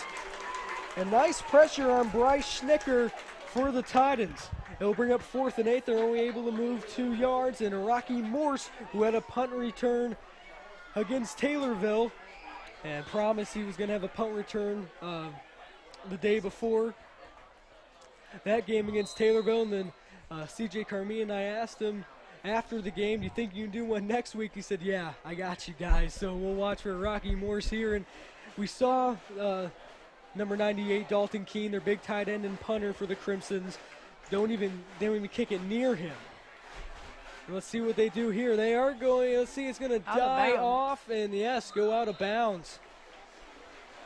Around midfield, around the 45-yard line. We'll see where they end up marking. It'll be 1st and 10 for the Titans with 11:08 remaining. 49. In the third quarter, yes, at the 49-yard line of the Titans. That's where they'll set up great field position off that punt from Dalton Keene. And we've really only had to call Keene's name when he's been a punter and a kickoff specialist. He's a big tight end. He raked in a lot, over 819 yards last year. 6 touchdowns. 6 touchdowns even. And there's a run up the middle by Donovan Hammonds. Puts his head down and works into Jacksonville territory. 3-yard gain. And now ball at the 48-yard line of Jacksonville. 2nd and 7. But we'll see if Dalton Keene, they've really been able to neutralize him well, but the Crimson's big target has been number 44, Blake Hance. And Hance has made some great catches, some great passes over the middle from Bryce Schnicker, but it's a 3 and out for the Crimsons. Here's a pitch. Donovan Hammonds, he goes down the far side of the field, pushed out of bounds around the 36-yard line. And that will be a Glenwood Titan 1st and 10. Very nice run there. They're really taking advantage of their running game in the third quarter here. Oh, there's a flag. Great drives. There's a flag on the play, though, Mason. Oh. And doesn't look like a yes. They're going to push back. There goes a great run. Looks like a holding on the Titans. There's another small mistake that they have there that's really hurting these teams. Just pushing them back those yards is just hindering them their ability to make those touchdowns. That will definitely affect their drive. There may be a big play, like example, that could set up, from being at the goal line or kicking a long field goal with Volpert, which he missed. And he's definitely have to work on that leg and just tough conditions to kick a field goal too. That these penalties will hurt. 2nd and 13 for the Titans at their own 46-yard line. McAdams under center. Play action, rolling out. This one, he overthrew it to Donovan Hammonds, and he can't reel that one in. And off his fingertips there, a little high, but Hammond went for the ball and tried to get it, but couldn't bring it down. Could have been a little better throw there from Miles, but a lot of play action and primarily play action passes from Miles. And last week he was 8 for 13, 118 yards of that touchdown pass to Daniel Helm. No interceptions, and he has not thrown an interception yet today, knock on wood. But primarily McAdams is throwing off play action. And he had a couple low passes in the game against Taylorville, I think both to Nathan Hack. But that incomplete pass to Hammonds, 3rd and 13 for the Titans with 10:19 remaining in the third quarter. Back on, he flutters this one up, intended for Helm, and that ball is incomplete. Almost intercepted there, left number 7's hands after number bouncing 7, out. Devontae Clark. He's been in there before, and he was actually going for the interception, but sort of landed awkwardly and was only able to knock that ball incomplete. 10-12 now remaining in the third quarter, 21-7, and it looks like Miles McAdams and the Titans are getting ready to punt this one away to the Crimsons, and their defense, Mason, is going to have to be stellar from now on, as it's only a 2-possession game. Probably should have been more. Yeah, the Titans just need to keep driving way more. They need to get those touchdowns in. Here's a punt from McAdams. With the boot. Yeah, nice boot, and it's going to roll to about the 6-yard line. And there on the return was number 7, Devontae Clark, and he didn't get much. And now will be Crimson's ball, 1st and 10 with 9:58 remaining in the third quarter. 1st and 10 at the 14-yard line. That ball returned about 8 yards by number 7, Devontae Clark. And we'll see, I still do not see number 8, Trez Courtney, with some immense speed, and they can throw it to him out of the backfield, or he can even line up as a wide receiver. They're definitely going to miss him on offense. There goes the milk jugs there in the cheering section for Glenwood. Hand off up the middle. Stopped by the great Glenwood defense there. Yeah, that defensive line, they may not have a lot of size, but they are very skilled. Daniel Helm, one of the linebackers there to help Forrest Sexton, number 57. And that looked like they tucked it off to number 33, Floyd Lamalino. And Lamalino burst forward for about 4 yards, 2nd and 6 at their own 19-yard line with 9.5 minutes remaining. 21-7 Glenwood. Look at the slot wide receiver, number 44, Blake Hance. And they're going to throw. What a hit by Greg Roberts. It's a fumble. And it is Titans. Looks like Glenwood Titan ball. Yes. The defender hit him so hard they were jarring the ball loose. Greg Roberts is having the game of his life tonight. What a hard hit on Andy Mills, number 17. And he's made some acrobatic catches but could not hold on to that one. What a hit by Greg Roberts. He broke up a pass earlier, had an interception to the 1-yard line, and then now with the incredible forced fumble. This is what the Titans need. They need to make big plays like that with the punt that got it down, the ball down there. Then with that fumble, it just gave them even more yards. Great play. Yeah, great play. And this sets up great field position, which you were alluding to. 9:15 remaining in the third quarter. Let's see if the Titans can punch it in and add some more cushion. It's a handoff to Hammonds up the middle. He gets to about the 10-yard line. And again, we talk about him just the hand up the middle it's almost a guaranteed 4 or 5 yards 4 to for 5 him. yards. He just finds those holes and just bolts down them. Matter of fact, it's 5 yards there. 2nd and 5 at the 11. Titans need to move it down in the 6-yard line for a first. 8:50, 8:50 and counting. Remaining in the third quarter. Rocky Morse will go, well, he's way at the far side of your screen. He's still looking for his first varsity touchdown catch. Here's the pitch to Hack. Outside, and he somersaults out around the 5-yard line. Did a roll there just to try to get those bonus yards and to dodge a defender. Hey, at any means possible to get any more yards, and yes, that's a first down. He rolled all the way to the 4-yard line, and that picks up a Glenwood first down. I don't think I've ever seen that done before in football. That was quite interesting. No, really, what a somersault. And Nathan Hack, he truly is an athlete. 8:23 and counting remaining in the third quarter. First and goal for the Titans at the Jacksonville 4-yard line. Here's a handoff. Donovan Hammonds, is he in? Yes, he is. Touchdown, Titans. Touchdown.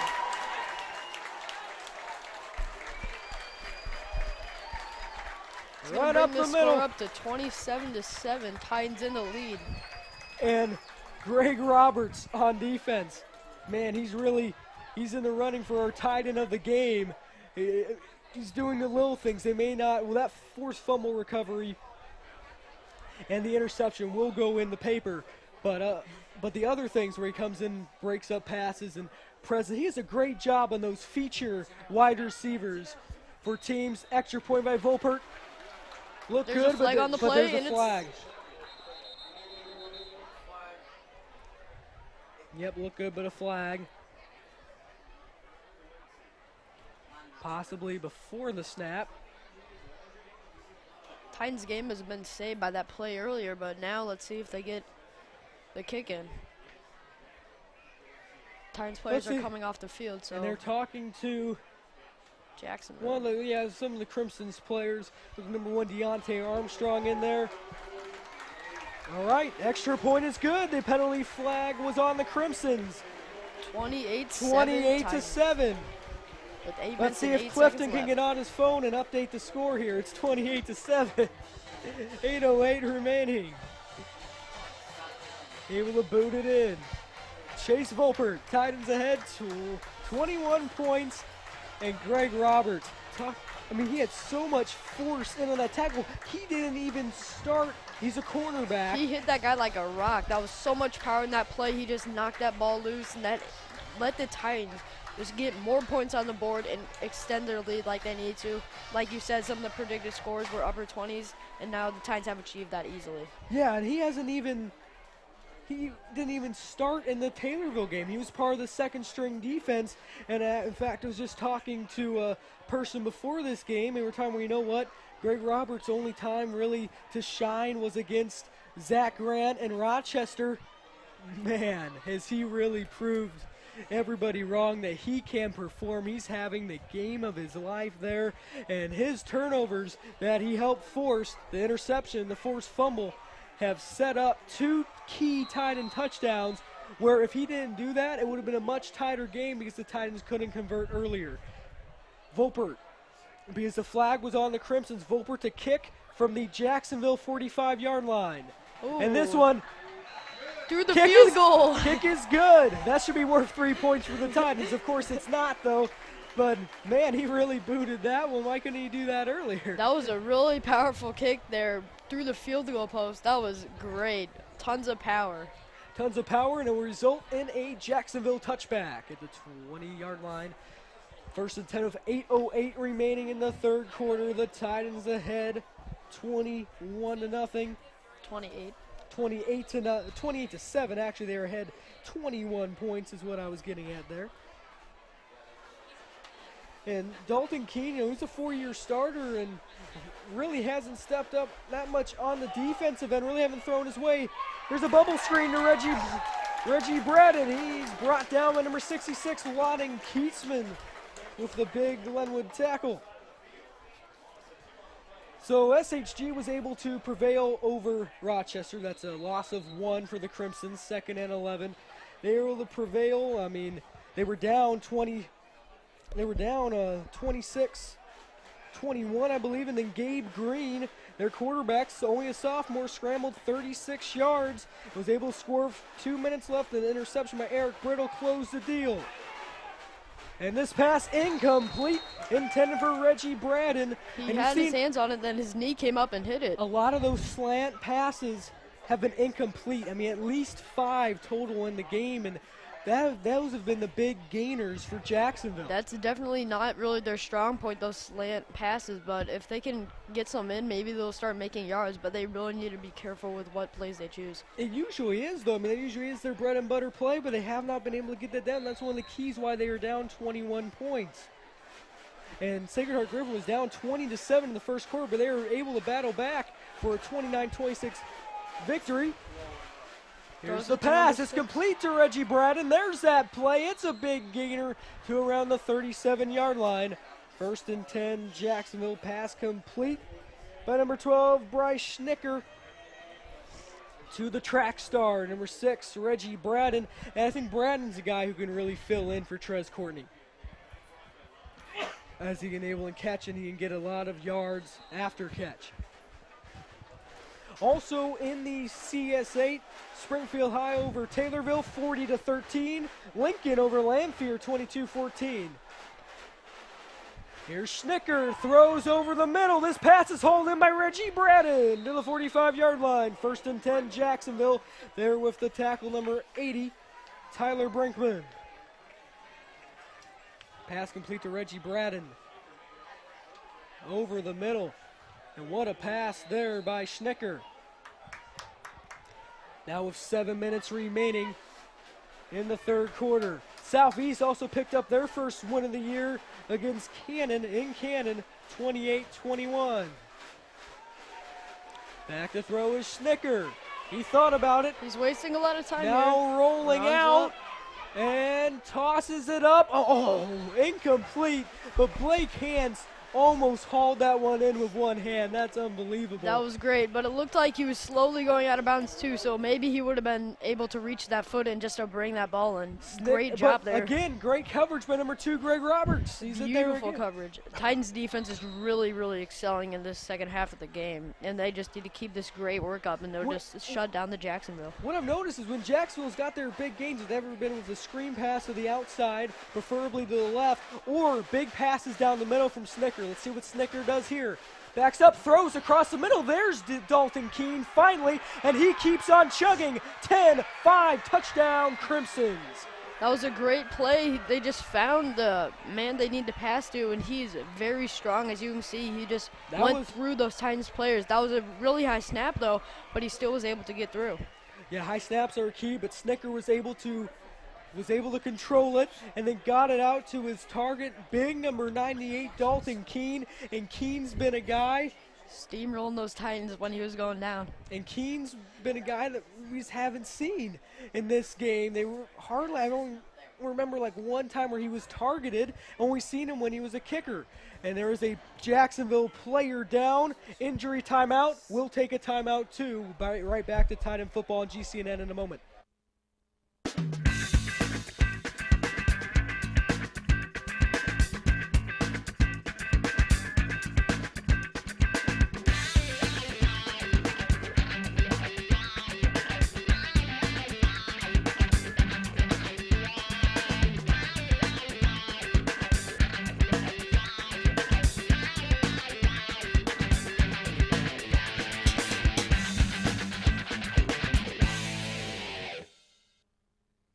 What do you think I should pay for my deductible? Do you think like $250, $500?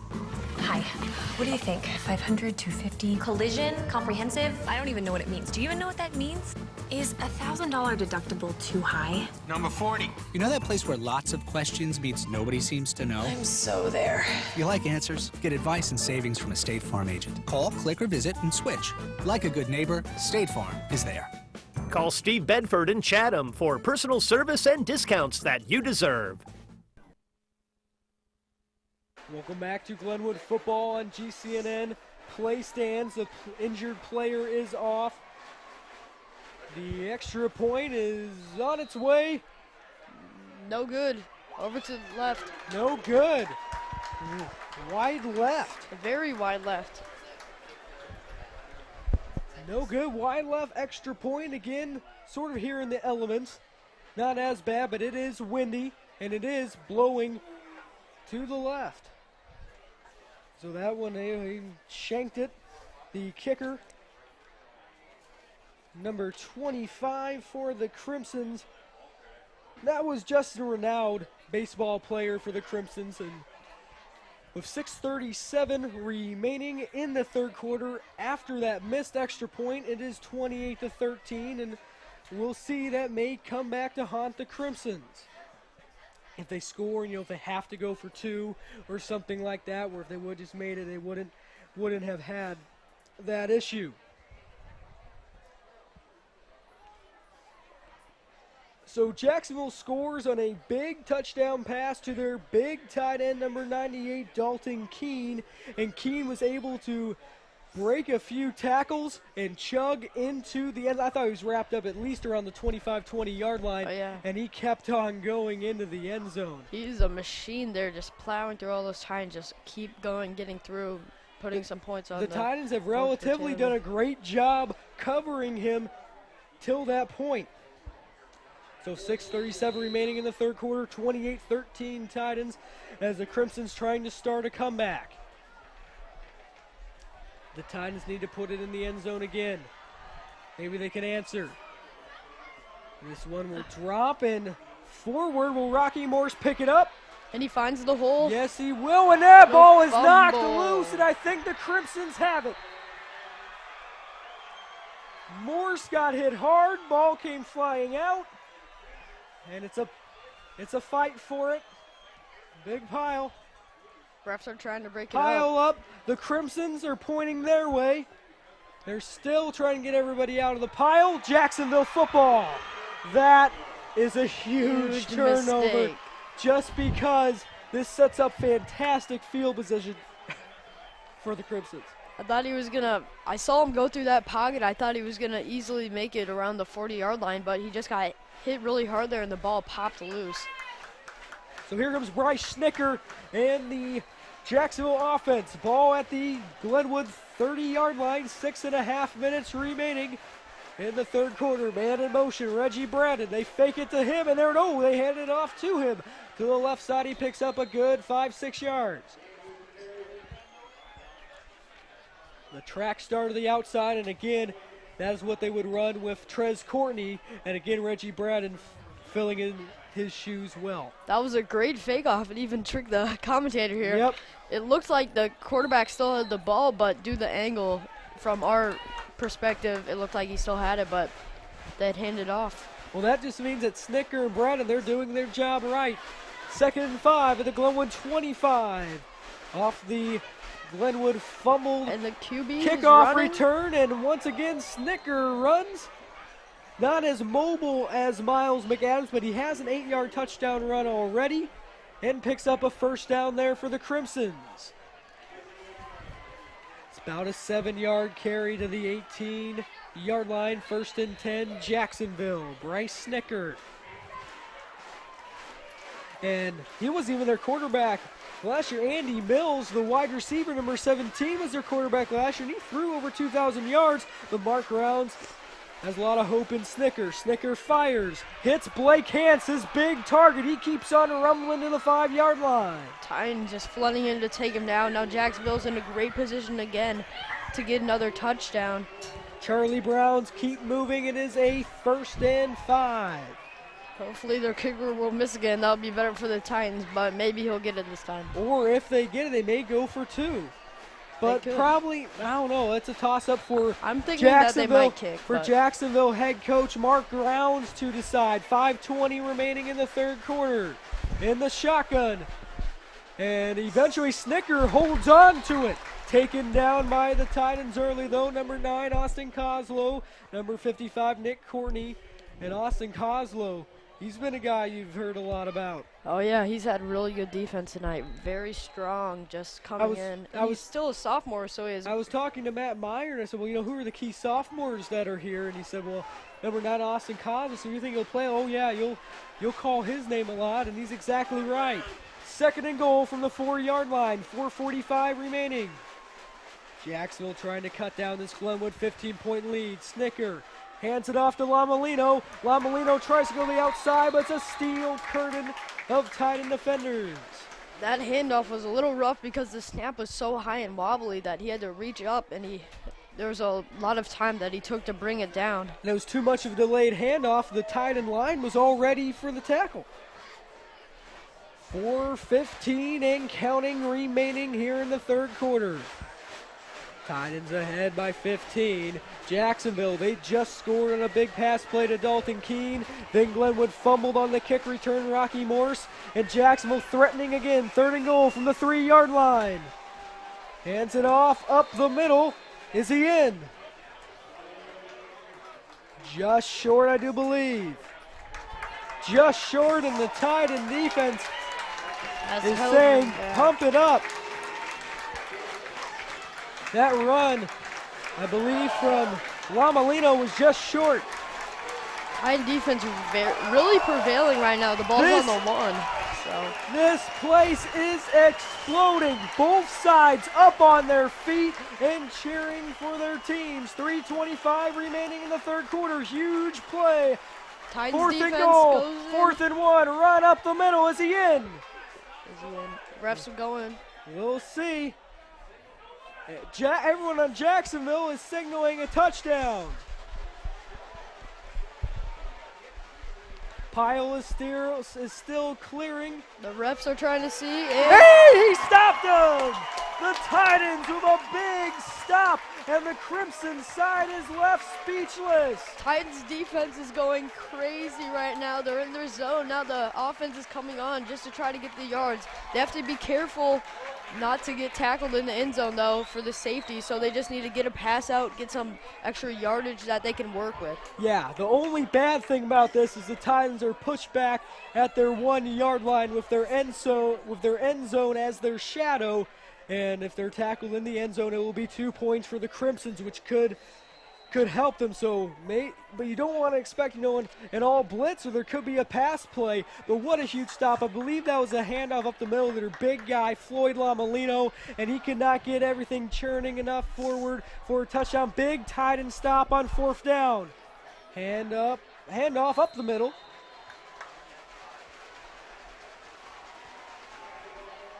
And only gains a couple, but at least was not taken down. Looked like he moved it up to the 2-yard line, 2nd and 9. Hopefully they'll get a pass in here that they really need to get at least 10 yards to work with. So if they do get sacked, that they have plenty of room to recover, because safety will really help Jacksonville. McAdams has to be very careful, though. Interception very easily could be a pick 6, or at the very least, great field position for Jacksonville. Man in motion. Man in motion, Nathan Hack. They'll tuck it up the middle. And I think that's probably the way to go. And then maybe try passing here. And he works it up to the 3-yard line. And they'll call it 3rd and 7 with 2 minutes remaining in the third quarter. A huge 4th down stop by the Titans at the 1-yard line after the fumbled kick return by Rocky Morse, and the Titans are able to bail out the star returner. They really need to get a first down here, or else that stop will be nothing. Yeah, I mean, Unless they'll stop bring him the again. house probably if there's a punt here, but we'll wait and see. Ball at the Titan 3-yard line, 3rd and 7. McAdams, it's a pitch to Hammonds. He may have something. I believe that's a 1st and 10. To the outside of a buck play to Donovan Hammonds. He found his hole there, and he just drove through it, saving the Titans, getting them out of that end zone area. Let's see. Changang is waiting. May get a spot. Oh, holding on the Titans. This one's coming back. There was a flag on the play, and it's holding on Glenwood.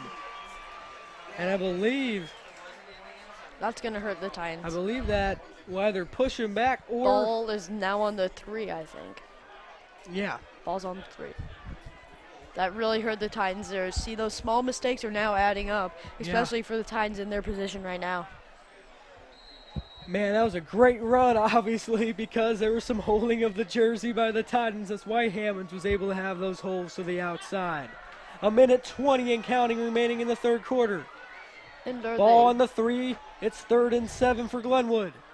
A pass. It's complete to Daniel Helm. And First that down. will work for a Glenwood first down.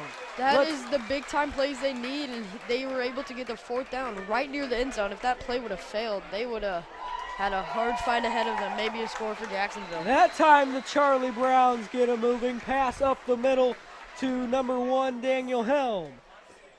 To the 16-yard line, 1st and 10 Titans with a minute to play in the third quarter. And man, a drive here at least to burn down some clock would be huge. Titans are pumped. They have 2 wide receivers out. It looks like they're Yeah, going to hand it Helms off. is a wide receiver, but they will hand it up the middle to Donovan Hammonds, and Hammonds is able to do what he usually does, just barrel through the defensive line. 35 seconds, clock running down fast. That was a 7-yard carry for Hammonds to the 23-yard line. His small yard gains are really adding up in this game, and he's just doing really good. 20 seconds now and counting here. 2nd and 3 for the Titans. And they were backed up to their 1-yard line, had a holding penalty on a Hammonds first down run. So then McAdams goes up the middle to Daniel Helm.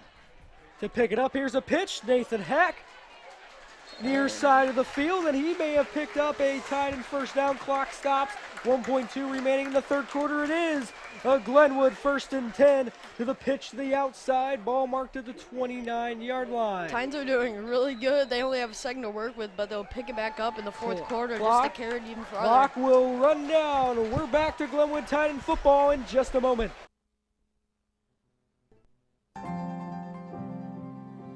I'm there. When life changes, State Farm is there to help you plan ahead and protect what matters most. Talk to an agent today. Like a good neighbor, State Farm is there. Call Steve Bedford in Chatham for personal service and discounts that you deserve.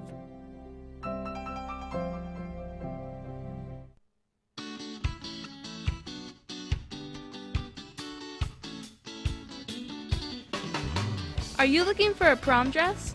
Here at Zoe, we have many styles to fit your needs.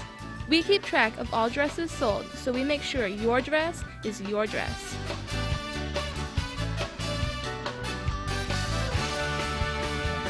Find your new dress at Zoe Boutique, located in the Piper Glen Plaza, right across from Mario's.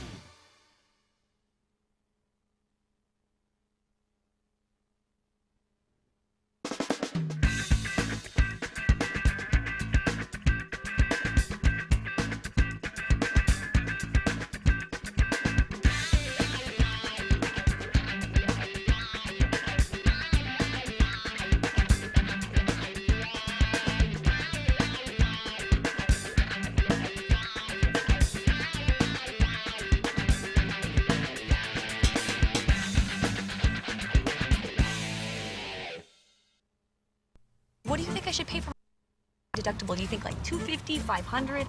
Hi, what do you think? $500, $250? Collision? Comprehensive? I don't even know what it means. Do you even know what that means?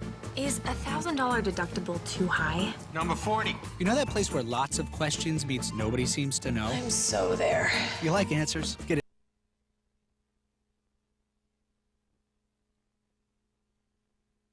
And it's a run by Donovan Hammonds to the 42, 43-yard line. He's able to rumble to the outside and pick up a Glenwood 1st and 10. Beginning of the 4th quarter, Glenwood having 28 points, Jacksonville only 13, missing a field goal, not evening it up to 14.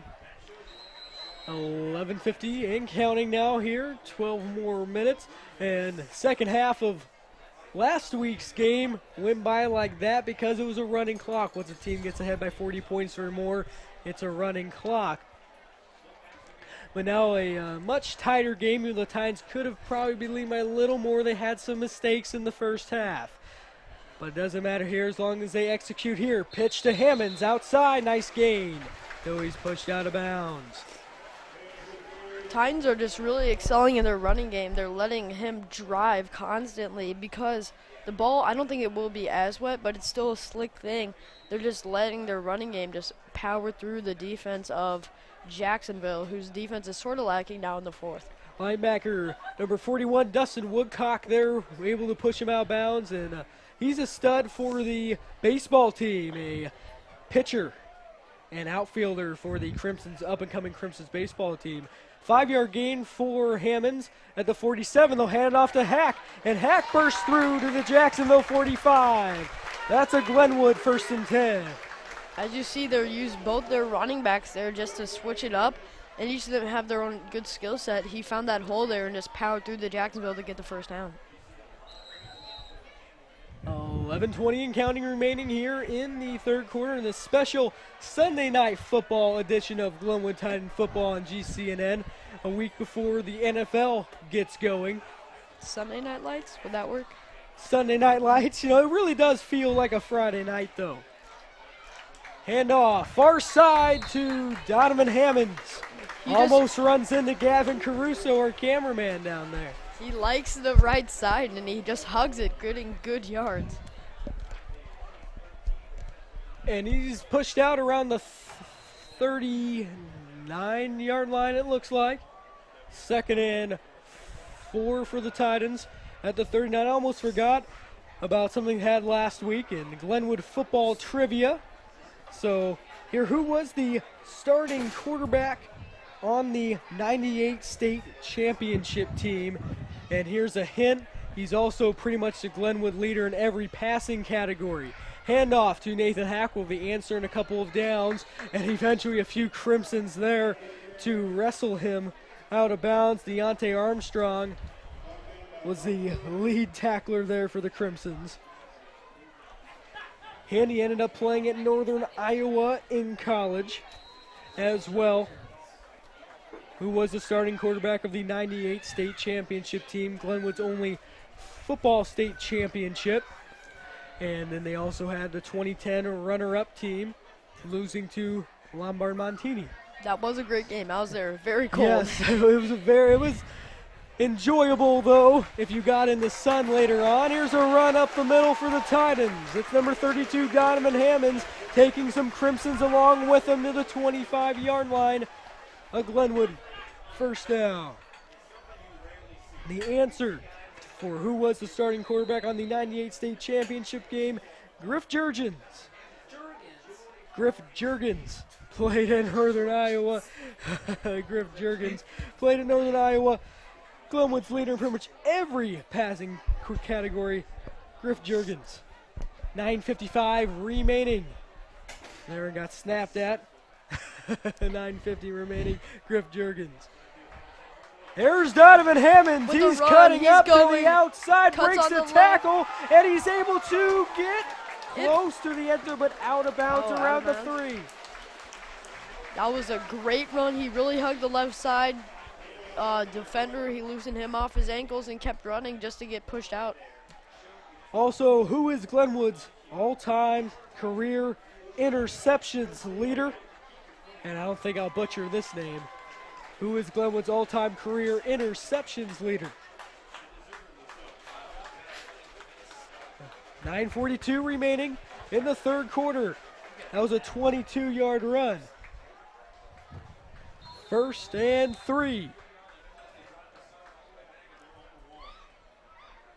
And we will take a timeout. Right back to Glenwood football on GCNN 28-13 Titans. Advice and savings from a State Farm agent. Call, click, or visit and switch. Like a good neighbor, State Farm is there. Call Steve Bedford in Chatham for personal service and discounts that you deserve. I'm there. When life changes, State Farm is there to help you plan ahead and protect what matters most. Talk to an agent today. Like a good neighbor, State Farm is there. Call Steve Bedford in Chatham for personal service and discounts that you deserve.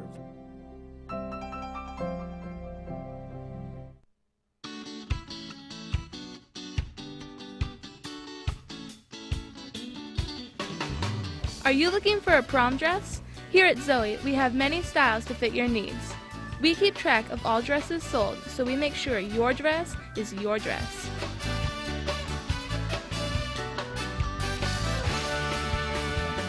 find your new dress at Zoe Boutique, located in the Piper Glen Plaza, right across from Mario's.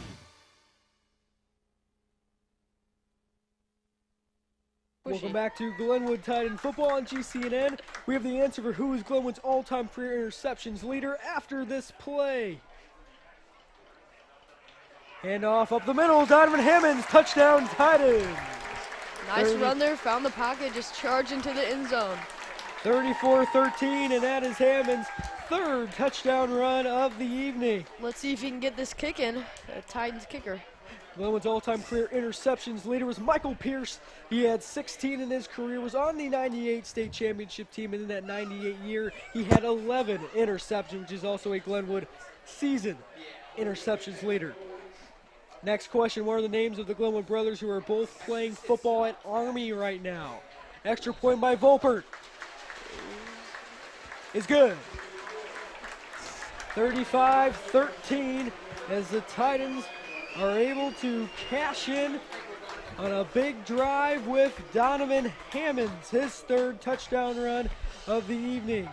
9 minutes and 39 seconds left in the fourth quarter. They have plenty of time to work with this to get more points on the board, and hopefully they can keep shutting Jacksonville down. And Jacksonville, they're really going to be forcing them to try and kick things into high gear now. What are the names of the Glenwood brothers who are both playing football at Army right now, and they graduated in back-to-back years for the Titans. They were on that, both of them were on that state championship, on that state runner-up team in 2010. The answer is Tony and Joey Giovanelli, both running and defensive backs. Both got scholarships to play Army Black Knight football, and Tony's a sophomore now, and Joey is a freshman who just graduated from the football team last year, mainly a defensive back. Also split time with Donovan as a running back last year. Last question, who was Glenwood's first varsity win against? First varsity of all time. That one back in 1973. 35-13 Titans. Here's a squib kick from Volper. I think that one was on purpose. It looked Rolls like it. in around the 15-yard line. And took it down. Taken down around a little around the 30, just before the 30-yard line. Kick returned by number 3 of the Crimsons. That was Cody Wood, junior wide receiver. Question was, who was Glenwood's first varsity win against on September 7th, 1973? As this is the 40th season of Glenwood football. 9.5 minutes. Here's a handoff. It's Trez Courtney. He's back in the ball game. Took him down behind the line with the flag on the play. He's taken down behind the line, as that was number 66, Lawton Kiesman, but a penalty flag on the Titans. Believe they called horse collar on Kiesman. Cannot grab behind, around the neck. Horse collar.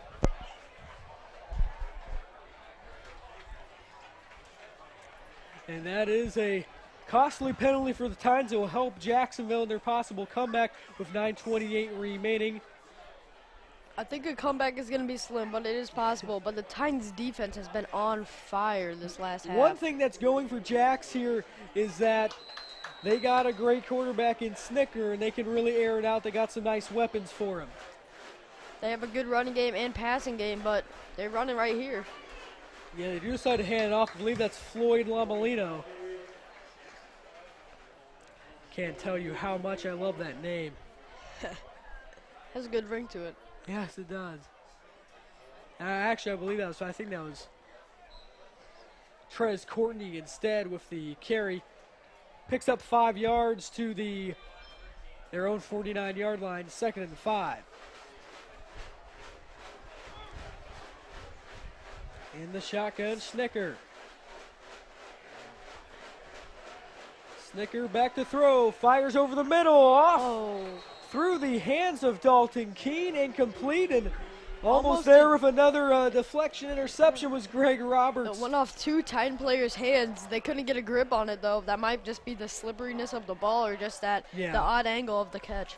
Incomplete pass off the hands of Dalton Keene. Their big tight end, 3rd and 5. And Glenwood's first varsity win was against Auburn. They beat Auburn 36-19. Have to look in the big stat book and see if Glenwood's ever played a game on a Sunday night. This may be a first. Snicker dumps it off to Reggie Braden. Look at Braden go. He's going to cut up around the 30-yard line, and he's still up on his feet. He has some running room now at the 20, 10, 5, Jacksonville touchdown. Reggie Braden had the ball down at the 35-yard line on the near side of the field and was able to turn it up, have some elusive moves, and go all the way to the other side of the field to score. The Titans defense there sort of opened up and let them get through. They need to be on their toes again now after that. It was just a really good play. You had a really good run in. The Titans just need to get ready and to counter this. You know, you expect someone to get him somewhere in the middle over to the other side, and he was able to go all the way. I believe they'll probably go for 2 here.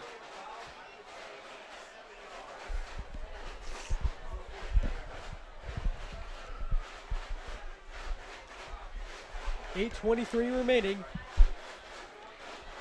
And it'll be a first, or here comes the 2-point conversion after the 51-yard touchdown pass to Reggie Braden. Handoff to Andy Mills. Is he in? Yes, he is. 2-point conversion. It's 35-21.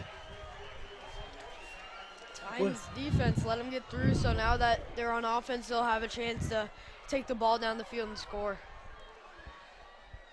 They were able to answer right back after the Titans scored, and incredible yards after catch there for Reggie Braden, able from one side of the field to the other, and that's why he's a track star. He's hard to catch up with, and that's also when balls are up in the air, it's almost like 50-50 balls in basketball. You have to be there and hopefully be in the wings for the interception, and Roberts was just not in the right place at the right time like he was with the first interception. He wasn't in that pocket that lets you just get the ball.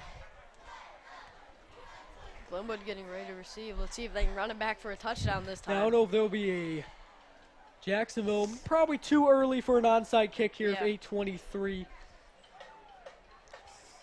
I think that they're just going to go with a regular kickoff. Sure. But you never know.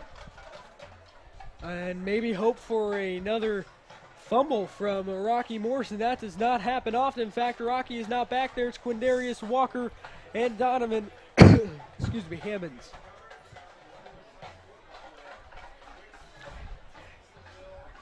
And doesn't look like big number 98, Dalton Keene, is going to kick this one off for the Crimsons.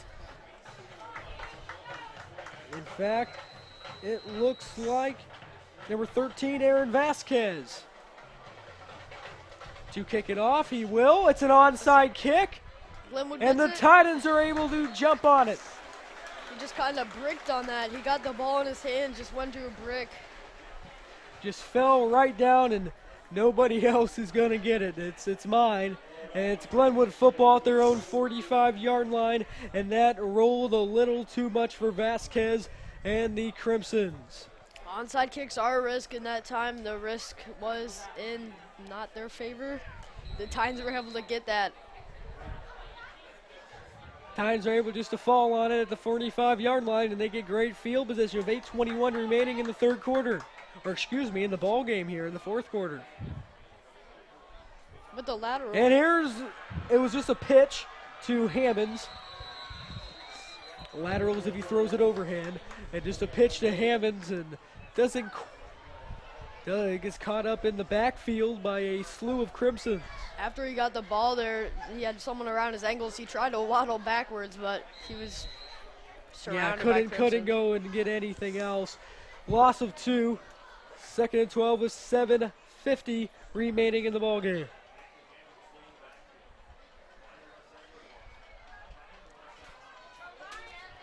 .45 remaining here. Clock keeps ticking down. Miles probably trying to burn as much time as possible. Here's a handoff up the middle. Donovan Hammonds, he keeps barreling forward, and he ran over the Crimsons. Is he going to get the first down, though? Oh, there's a flag. I see a flag. Flag on the play, and head-on collision there from Hammonds all over number 10, Andrew Jackson of the Crimsons. Face mask on Jacksonville. We'll take it. I believe that's the second one this game, maybe? I believe you're right, Mason. 7.5 minutes remaining in the ball game, and it's a 1st and 10 for the Crimsons. We'll see where the referees will spot it.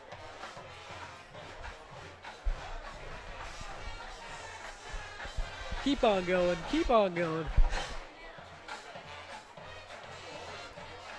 Looked like a ball spot around the 31-yard line. So a huge face mask penalty off a tough run from Donovan Hammonds. Miles McAdams talking to his coach there, so. Talking to Coach York, gets the call, he's ready to go. See what they run here. I wouldn't be surprised if the Titans try and air it out. Split back set with DeRozier and Hammonds. DeRozier's 44. He had a run for 11 yards so far today. His only carry. Already has a 3-yard touchdown run in the Taylorville game. They tuck it off to Hammonds. He bounces out to the left side. Eventually pushed out of bounds. Number 1, Deontay Armstrong. There for the Crimsons. Under 7 minutes, 6:55 and counting. Left in the ball game. Miles goes back to communicate with his coach. And Coach Rourke, he is an offensive specialist. He's pretty much the head coach / offensive coordinator. Len Onken is the assistant head coach and defensive coordinator for the Titans. And he's done a great job for all the Jacksonville weapons. 6.5 minutes and counting here left in the ball game. 2nd and 6 after a 4-yard run by Hammonds. Again, it's Hammonds. And he's fighting, and he gets pushed back a little. Middle, push back by that big Jacksonville line. Crimsons are giving pretty hard hits now. I've seen some hard hits of the few last plays. Their defense is definitely stepping up, trying to shut down the Titans. The Crimsons, they really, throughout the game, I think their line has gotten better and better because they're expecting more of what's to come here from Hammonds. They're slowly learning to adapt to the Titans' play style. That's a big key for them to adapt, and they know that Hammonds is one of their really, really strong runners, so they're just striving to shut him down. I was talking about this before the game, too. The Titans have a signature play, which is the buck handoff, and coaches, the defensive coaches, they'll spot it right off the bat. Here's a run on 3rd and 4 by Miles McAdams. He hangs on to it, goes head on, and there's a flag towards the 20-yard line. That would have been close to a Titan first down. See who the flag Yeah, see who the flag is on here. Communication between the refs and... Let's see, he did pick up the first down, Miles did. Looked like a penalty possibly on Daniel Helm.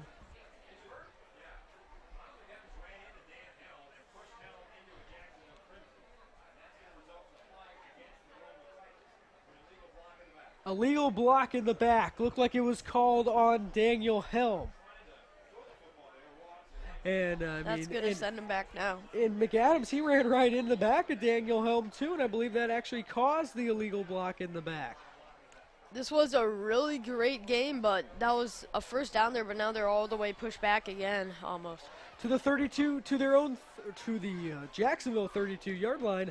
3rd and 11 with 5:10 and counting remaining. DeRozier and Hacker next to McAdams. Pump fakes once, fires deep right side. Daniel Helm, that ball is incomplete. The Jacksonville actually got his hands on it. It was almost an interception, but he landed out of bounds. Landed out of bounds. Large that ball disappointment for Jacksonville. That ball was picked off by Vasquez. Aaron Vasquez, a 6-foot, 170-pound senior. Kicked that last one off for the Crimsons. It's too bad that he landed out of bounds, or else that would have been a large mistake for Glenwood. Yeah, very fortunate for the Titans that just couldn't have a foot in bounds. And now under 5 minutes remaining in the ball game, 4:58. 35-21. It's been a high-scoring affair. It's been pretty entertaining for some Sunday night football action. Feels like Friday night, though, like Mason said, Sunday night lights. McAdams, he's going to hold on to it, hangs on to the football. Ooh, what a hit. Looks like, I don't see a flag, but I saw McAdams. Jersey holding there, but I guess the refs didn't call it. And now the Titans taken down in the backfield by the linebacker, number 41, Dustin Woodcock. With the big stop, and that brings up a 4th and long for Glenwood. Looks like they're going to punt it away here. Yeah, that's a smart thing to do. Titans are still ahead to 2 possessions. But, man, I'm still thinking about that incredible touchdown play to Reggie Braden, where he was on the opposite side, was able to turn up and score. It's unbelievable. Yeah.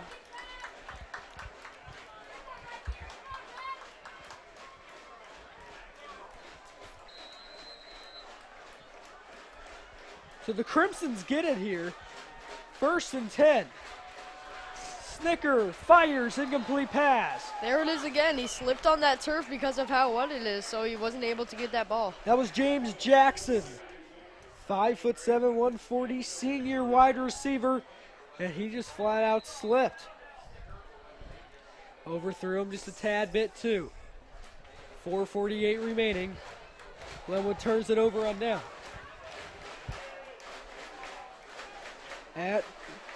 There's a high snap collected by Snicker. Throws over the middle, hits Blake hands down inside the 40-yard line of the Titans. That was a really nice recovery. He actually had to hop for that one, but he was able to get the ball off to his receiver and just take that ball in for some yardage there. Yeah, and that's about his 4th amazing catch where, I mean, you throw the ball up and he's like Daniel Helm. He will come down with it. Oh, yeah, he definitely had full control of that He ball. has been tough. He's been better than Dalton Keene, their main tight end target in this game. Throws, hits his man inside the 30, round of the 27-yard line. And once again, that'll keep the chain gang moving. 1st and 10, Crimsons. We may be in for a wild finish. Here come the Crimsons. That pass was completed. Number 3, Cody Wood. This is the key time that the Titans need to have their defense super strong. There's 4 minutes, 21 seconds. If their defense can hold off and their offense can push, then the Titans will have it in the bag. Haven't seen much from Cody Wood yet, and they've got so many targets. Who's Snicker going to find this time?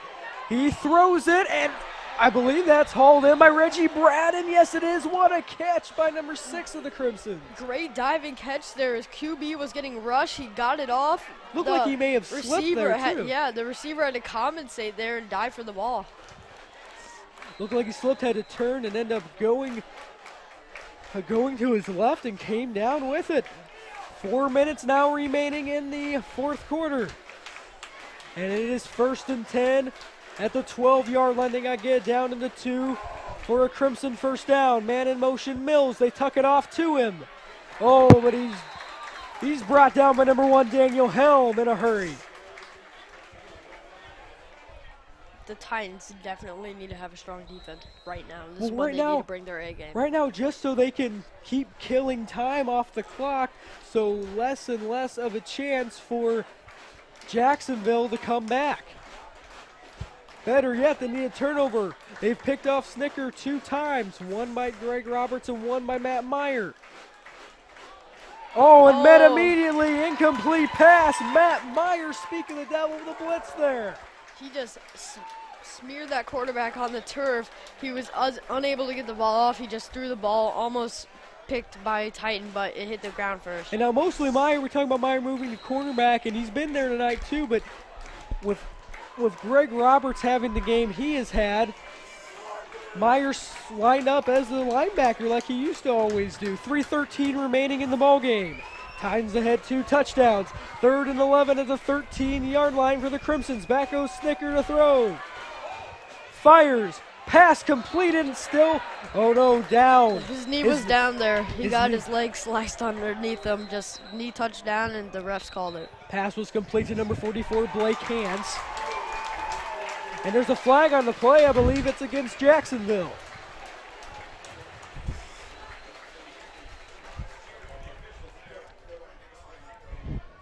And we'll see what it is here.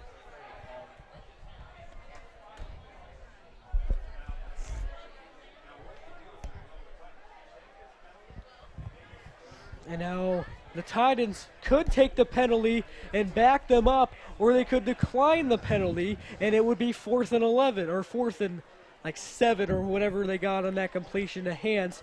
But Coach Rourke is going to back them up. I think that would be the best decision, actually, just to prevent any touchdown yards, and it would keep them out of kicking range, because that would be something that Jacksonville could do. Yeah, good point. And I don't know how much of a leg renown their kicker number 25 has, but you never know.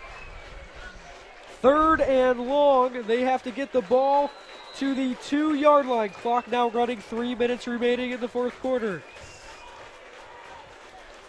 Play actions. Snicker tosses it. It's incomplete. It bounces off his hands. And Brandon actually had, I believe, number 12, Matt Meyer beat. He was wide open, and he had the speed to turn around to go, but just flat out dropped it. That might just be the grass is probably still wet after the rain we've had, so that might be a big factor still. So smart move for Coach Rourke to back him up, 4th and 30. And now the Titan fans starting to get up on their feet. They want to put this one away with 2:53 remaining.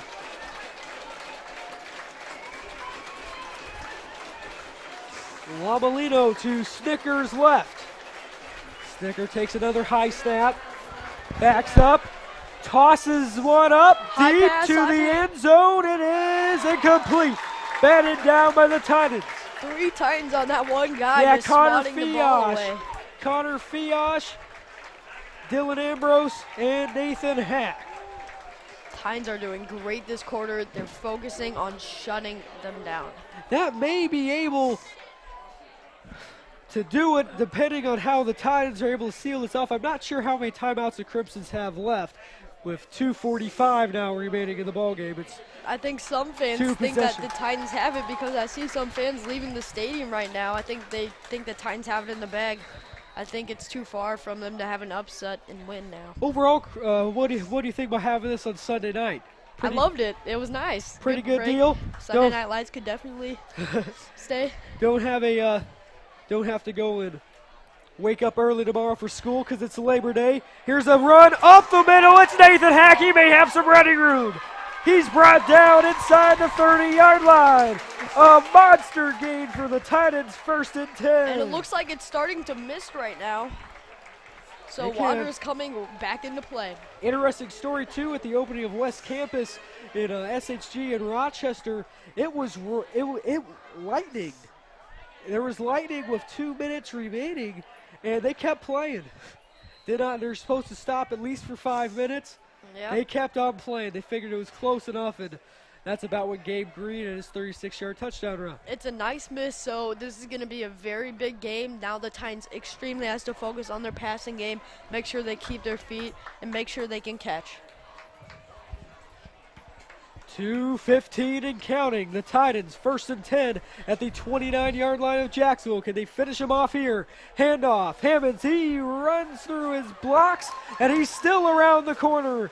And eventually pushed towards out of bounds, but it's a 1st and 10 for the Titans.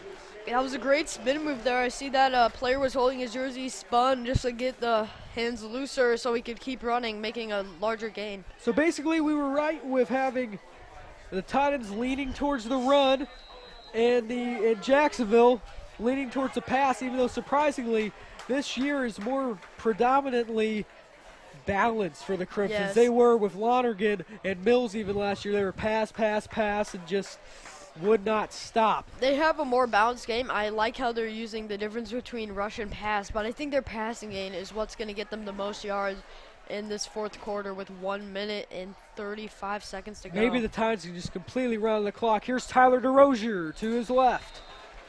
He picks up a couple, yeah. Nice drive. And Tyler DeRozier, he'll be the main running back for the Titans next year. 2nd and 8 to the 13-yard line of the Crimson. Clock keeps running down. I don't know even how many timeouts Jacksonville has left. but they may realize, hey, we're down 2 touchdowns. This one may just not be in the cards for us. Dalton Keene was quoted on saying, we've been close so many times, we finally just want to knock them off. It's not going to be tonight. 50 seconds counting down. Here's a rush up the middle. Tyler DeRozier. That may pick up a Titan first down as he's towards inside the 5-yard line. 46 seconds to go in this game. Looks like the Titans have it. They might be able to even get a touchdown before it's over. And really just seal it out. And when the Titans play a pass-heavy offense, their defense is definitely challenged. And that's why the Titans have given up 21 points. But they've really done a great job. It could have been a lot worse. It could have been in the 40s on both sides. They have prevailed today.